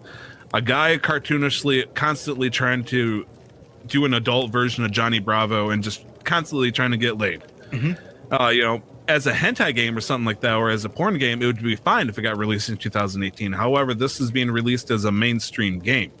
How well do you think that would fly? That's the thing, right? I mean, if we're talking just about physical releases and releases on consoles by publishers, we still see that sort of thing these days. So I think it'd be perfectly fine.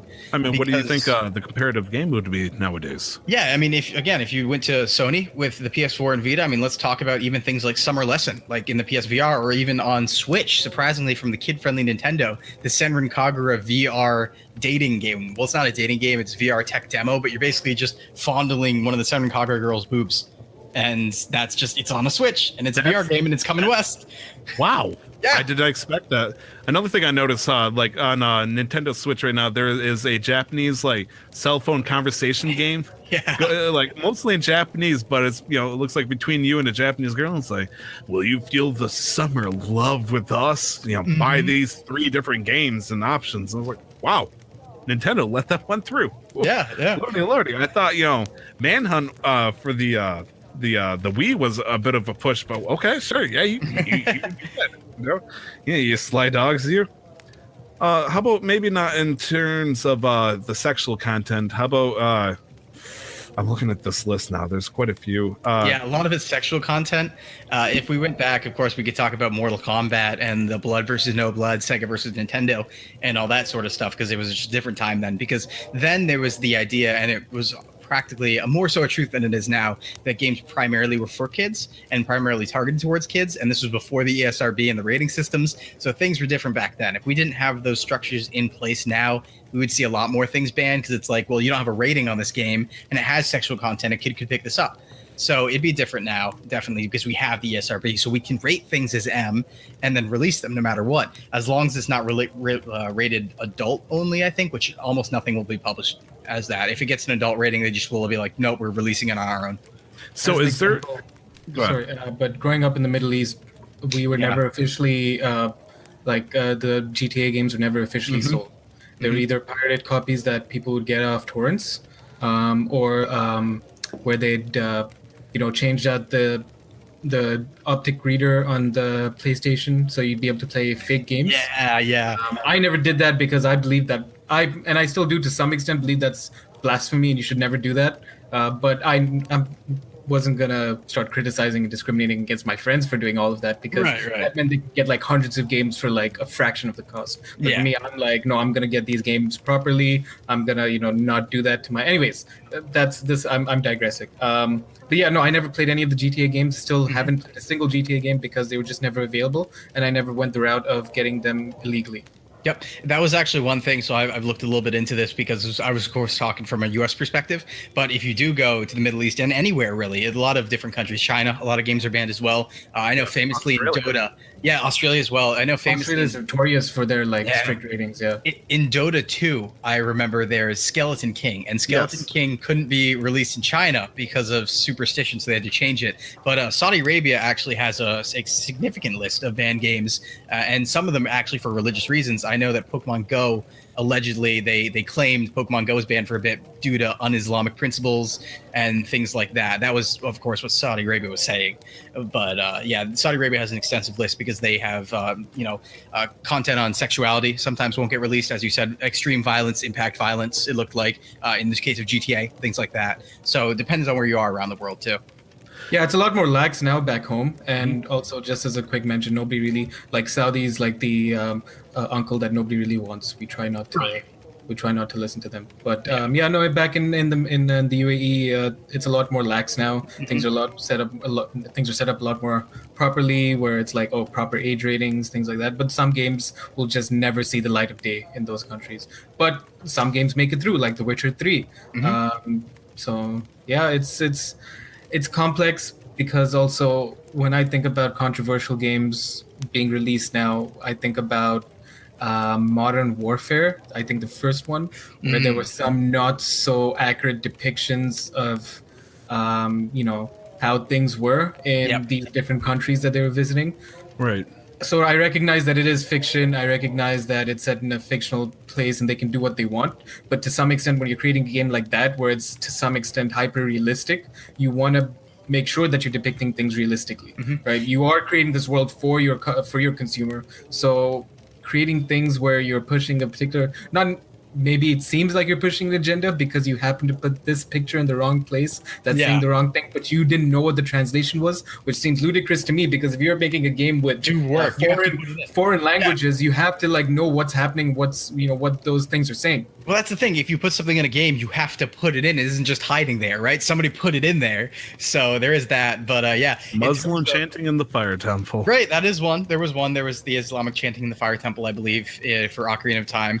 And there's 3 different versions of that cartridge, so you can still find the original version as well. Oh, yeah. Yeah. But yeah, it depends where you are in the world, too. Is there any topic that you can think of that would almost universally be considered taboo to be put into a video game? Yeah, violence against children, sexual content with children, school shooting. Yep.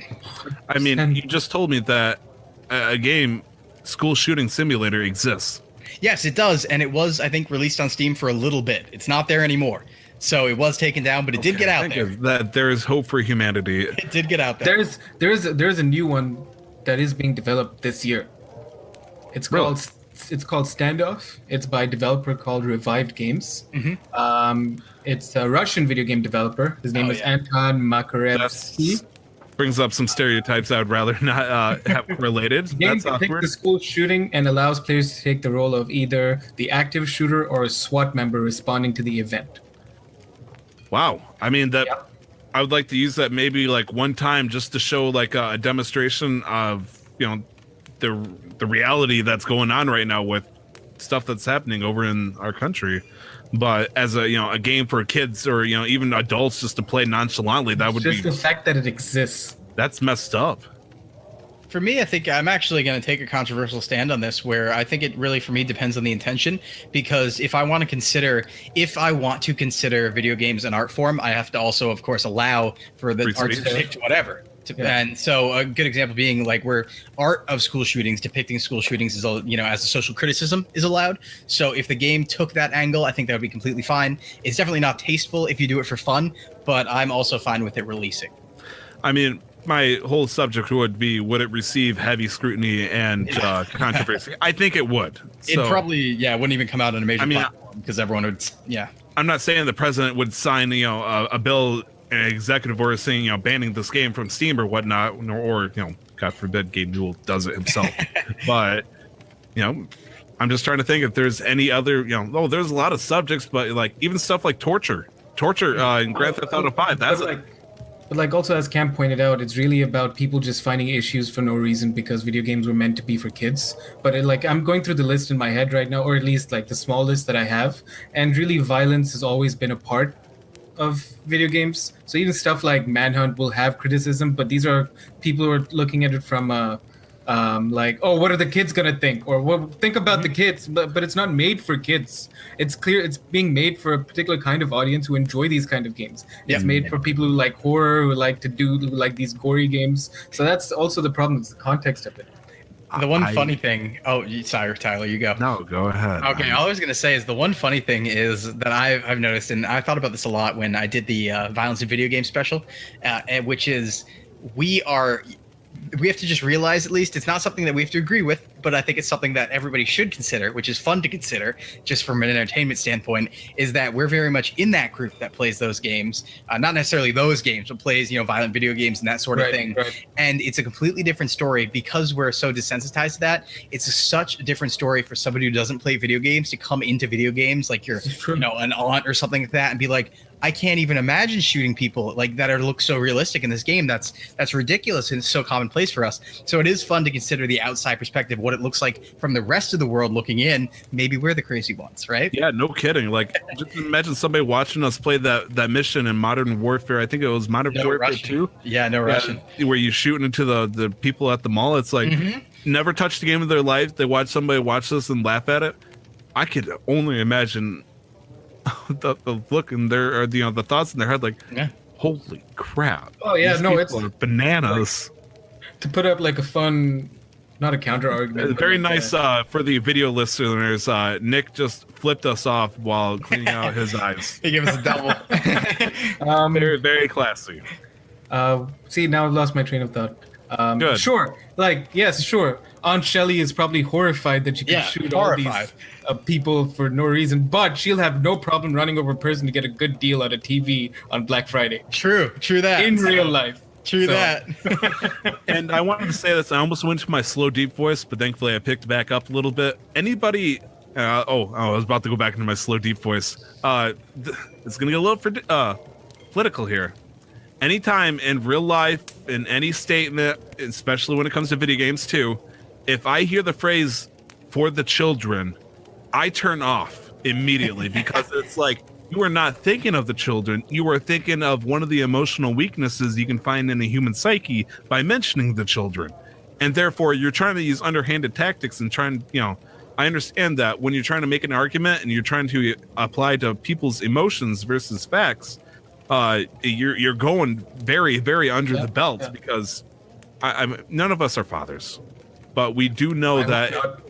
I'm going to say, maybe I got a secret I don't want to talk about just yet. The shaved head is for my other... anyways, anybody who has kids understands that when they think of their children, and if they, any like legit thought of them being in danger, it changes the way they think immediately. Like, just unconditionally, you start thinking like, I got to protect this kid. Unless it's the third child, then whatever. But...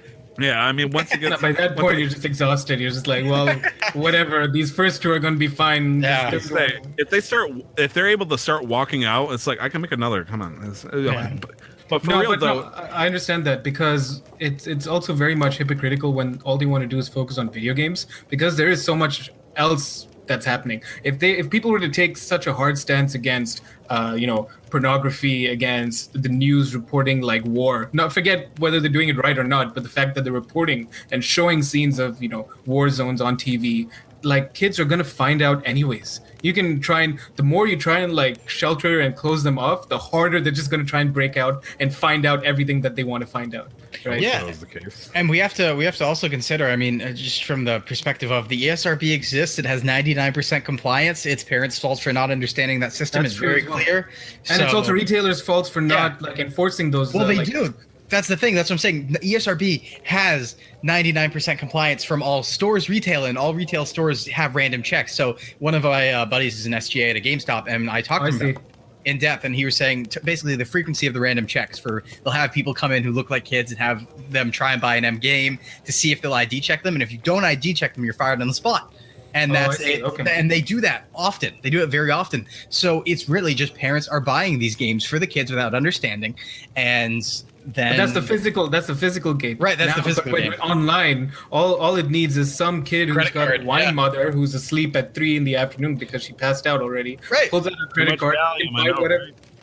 Well, that's Steam. That's their fault. They need to secure their credit cards. Like the enter your birth date check. That I've been bypassing that since I was 14. True. Right? Yep. So there's no security. So let's start talking about that before you're like, all right, now we can take a look at video games and see what they're doing to our culture. And without getting too much into detail, there've been plenty of studies that have shown that they've not really done much. Okay. Did we lose everybody? No, you got me still.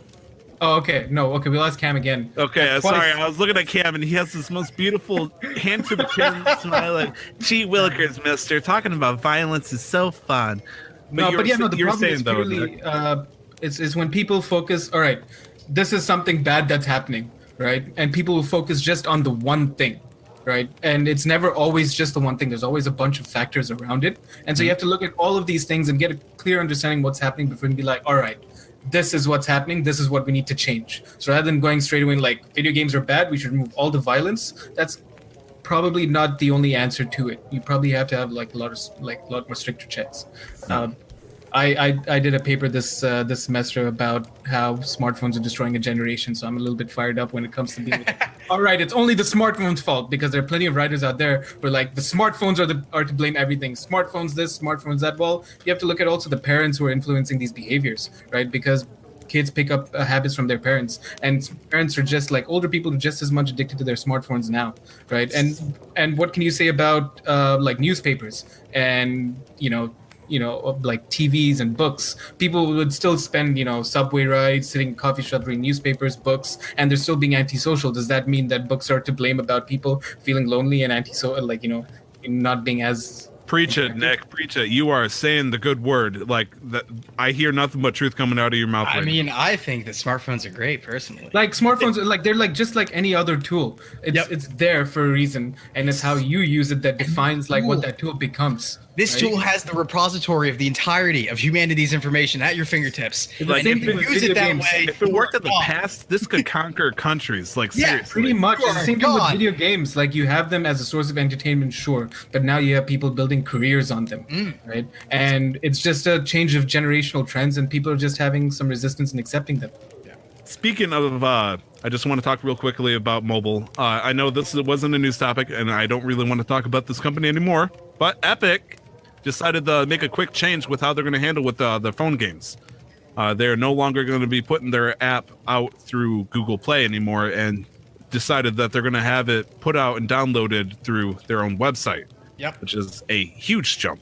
Yep, and guess what? They can, because they're Epic Games and have Fortnite. So they're one of the biggest companies right now in terms of being talked about. So it's like they're partner, not partner necessarily, but they have Ninja, who plays their video game, and he just broke 10 million views on Twitter. Followers, and he's the only professional gamer to have done that ever. And the amount of money he's making them, he's a fantastic guy as well. He works hard. He's been doing this for 10 years. He used to be a professional. He screeches wonderfully. I just personally don't like his style when he streams, and that's just a me thing. He stopped. He does things. He's now knows his audience. He stopped swearing as much on streams. I think he's cut it out almost completely, because he understands that kids are part of his biggest audience. So he's catering to them, and he's just a good guy all around. And Epic are making good money. I think they have to recognize the partnership that they have right there, and also gaming is now entering a new stage in terms of publicity. It started all those months ago when Ninja played with Drake, and it's just going to keep rolling now, because conferences are just getting bigger and bigger, and people like Ninja are just getting bigger and bigger. Yeah, so it's the future. It's the inevitable future and it's going to be a very interesting future, but it's when we're going to actually have like 3 generations of people play video games, and it's going to be a thing in the far future that everybody has done. Everybody probably still does. And that's just going to be, we talked about it actually, I think a few weeks back, where we were saying that the gaming revenue in this past year eclipsed movies, it eclipsed music, it eclipsed books, it eclipsed everything. It was the biggest form of media in terms of revenue. So gaming makes the most money. It's a major cultural force, and it's just going to get bigger. Yeah, because as compared to movies, books, you can interact with it and you can do things. Sorry, Tyler, you wanted to say something? No. I'm just trying to push it along, but you guys got stuff to say, and I want to hear it. No, that it's an interactive medium. It's very much why interactive art pieces are a lot more fun to interact with for a regular person, not an art person necessarily, because then they can do something with it rather than just stand and look at a painting by Jackson Pollock and it splatters on canvas. What's the point of this? Whereas an art person or an art buff would understand the significance of it. It's just slowly combining everything to one, storytelling with rich visuals and audio and Plus, I mean, 30%, I think it was like a 30% overhead on something for the Google App Store or Google Play app. So that too. That's also why they're dodging it. Yeah, that's ridiculous. They're like, none of that. All right, that is it for the news. That is it for the topic of the week. Thankfully, we are going to cut off any more mention about Pokemon Go, please. We are going to go into the game. Actually, about Pokemon, no, I'm just. Dead Cells coming out for PS4, Xbox One, PC, and Switch August 7th. Also for 7th is Overcooked 2. That's something a little bit more for him to get hyped up over. Also for PlayStation, Xbox, PC, and Switch. Get Dead Cells. Get Dead Cells actually, I think Devolver's not publishing that. They're publishing Messenger. But I played Dead Cells at PAX and talked to the developers a little bit. It's I don't think it was a roguelike necessarily but basically what happens is you work through these procedurally generated worlds. When you die, any upgrades you get to keep and then start over stronger. So it's kind of a get as far as you can. And it's coming to Switch too as well at some point soon. So yep. I'm surprised that you guys aren't more excited for the next game coming up on the list, coming out for PC this August 9th, Monster Hunter World. Cam already has it on PS4, so I'm really excited, but right now No Man's Sky is taking up all my excitement. All right. But I'm really excited. Like, again, unless one of you were to get it or my friends were to get it, I don't want to go through it alone again. Like, so that's why I'm happy with No Man's Sky, because I can go through it alone. And I'm done with it. I put 230 hours in, and I'm all 230 hours, right? Yeah. So that's it, really? Huh. Yeah, only that. Rookie. Those are rookie numbers. Okami HD coming out for Switch, also the same day, August. Nice. Yeah, this is great too. So Okami's a 6th generation game. So we're talking, Xbox, GameCube, PS2 generation. And it's about, you follow, I think, the god Amaterasu, and you paint pretty stuff and go through the game basically. And it's an action game, but you have painting mechanics. And with the Switch, with the Joy-Cons, you can actually paint using the Joy-Cons too. So that's awesome. It's an aesthetic story. Fair enough. Coming out, and this is actually what I usually use as a reference point to signal the beginning of holiday for the gaming franchise. Madden NFL 19 coming out on, everything but the Switch. August. We get FIFA 19 and then 2K19 and Call of Duty and Also coming out for the same consoles is We Happy Few, and then for PS4 and PC, Death's Gambit, also on August 10th. And that's all I have for game releases, unless there's anything else. A couple of days ago, WarioWare Gold came out, so there's that. Apparently, they did not ship that many copies out. Not surprising. Yeah, I know, right? Jeff Grossman of Giant Bomb was pointing out that he wanted to get it, and he bought the only copy that was available in that store. At first, I thought he meant because it got sold out so quickly, but then I realized, no, they only put a couple. Yeah. So, I mean, technically the same. They did sold out, all two of them. They can say that's been a thing. Yes. All right, guys, we're going to wrap it up right here.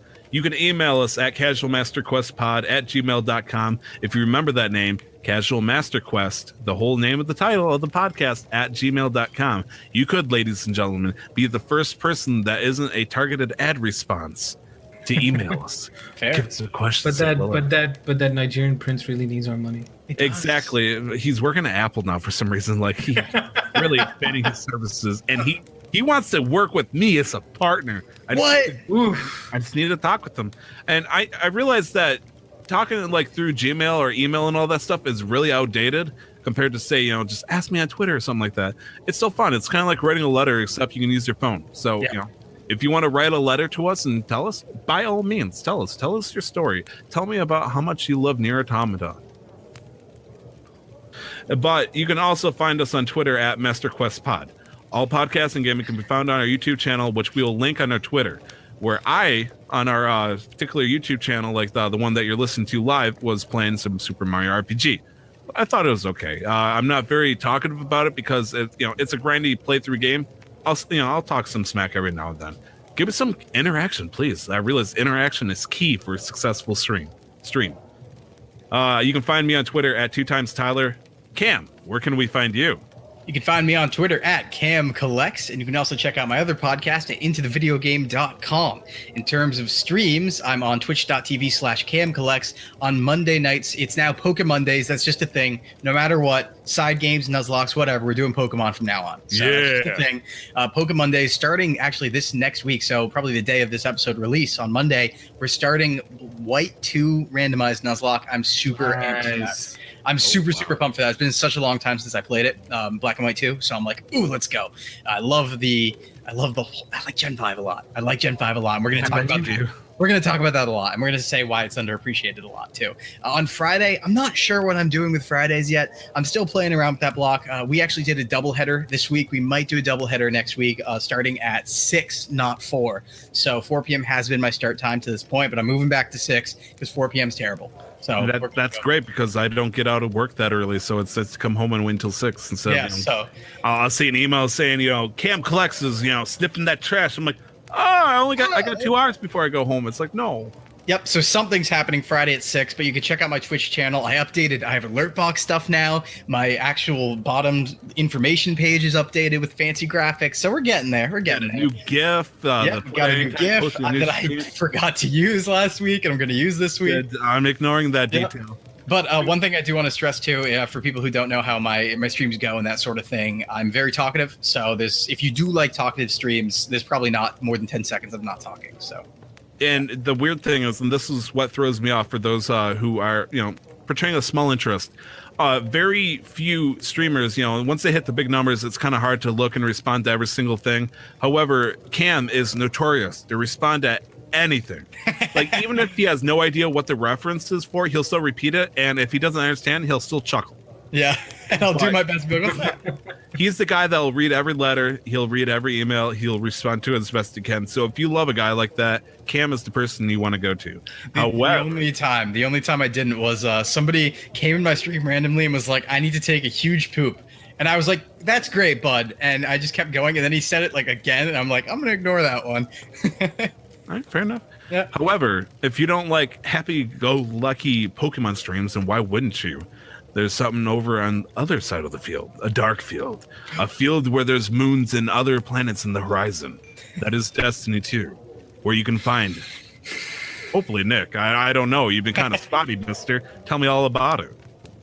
Well, first of all, you can find me on Twitter at LRWarrior11, and then on my Twitch at twitch.tv/LRWarrior11.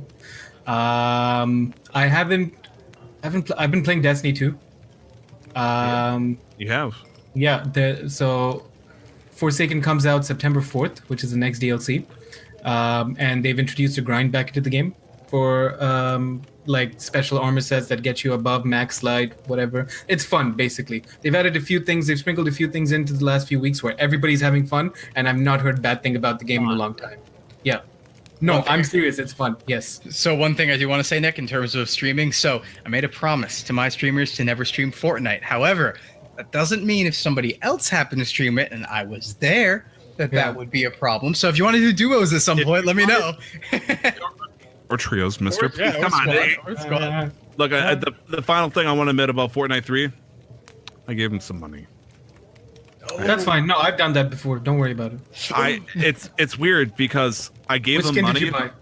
I didn't buy anything. I bought it just so, because I know, and I'm very scared of this, that I would like get drunk, wanted to buy this random skin, and then accidentally get like the $100 version. So I was like, just give myself some bucks, get my thing when just like the safety buffer, the financial, like safety. Don't spend any more, but here's some money. You can get it. Go ahead and do it. That way, I'm not making mistakes. Smart. So like the stuff I was looking at, I was like, they got a 24-hour one, and then like a 6-hour one. It's like none of them really look good, so I'm gonna wait until I see one I like. But until then, I'm okay with being random. There's nothing wrong with that. I wanted to stream No Man's Sky, but again, because of the issues, I didn't want to put out something of that quality. So I've just been enjoying it offline on my own. All right, fair enough. That was Nick. That was Cam, and I was Tyler. Well, I'm still Tyler. Identity Crisis. That was Casual Master Quest number 13. I hope you guys enjoyed. Got comfy into the guild hall right now. Unfortunately, it's now time to close, and you can go wherever you want. Closing time. Yep, take your quest, get out, enjoy the last embrace of the fire. If you want to. Buy a lot of Vita games.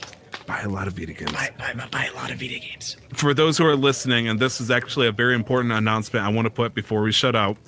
next week we are going to be introducing something very different and very new. Sweet. For those who don't know, there was a time where I was a part of Super Goon Squad, which was a podcast that was about video games and very, very vulgar. Cam's podcast into the video games isn't like ridiculous, but they're not afraid to drop a couple of words if they need to. However, with Play Some Video Games, I got raised into a family-friendly Christian podcast, as one should, and I realized that there's a way to that. There's a reason for it, and it's enjoyable. However, when I'm doing it myself, I realized I really enjoy swearing. I like to say a couple of things that maybe you shouldn't when you got children around. So what we're going to do, we're going to introduce what is called the Night Club. Podcast, usually, I'm going to have to change this soon because every podcast is usually about an hour and a half. We're getting kind of long in the past few ones because we keep filling it up to the brim with all sorts of good stuff, and that's fantastic. At the 45-minute mark of every episode from now on, you're going to start hearing this jazzy saxophone music. I don't know what it is, but I will find it. You'll start hearing it, like, oh no, what is that? As soon as it hits the 45-minute mark, we are going to enter nightclub mode where anything is off the table. So for you, the listener, you're going to enjoy, the first 45 minutes. It's going to be exactly what you want. You want family friendly and whatnot. But then it's like, oh, if you want something a little bit dirtier, a little bit closer to the wire, you want to loosen the tie a little bit, you got to treat for yourselves later. That's going to be 45 minutes to an hour, 15 minutes, depending on what we do. And so we're going to offer that. Casual Master Quest is going to be the same. So we might be mid-sentence, all of a sudden swanky saxophone, and then all of a sudden we're going to screw Destiny. Oh, I mean, wait, no, I wouldn't say that. Well, no, you should. I'm going to say Destiny was terrible. Destiny 2 is where it's at. But yes, be prepared for that. I will warn one last time at the beginning of the next episode just to let you guys know, and you guys are going to love it. I assure you. Everything is going to be showing up as explicit from now on just because I can't say only half the episode's not safe for work. No, it's going to be marked for the whole thing. Don't worry, though. It's going to be nice. And we will see you in the next episode of Casual Master Quest. But most importantly, never forget to stop the grind. See you guys later. Bye-bye. No, wait, it's don't stop the grind. Don't forget to stop the grind. Don't forget, never stop the grind. Oh, gosh, I love you. I love you. Love you.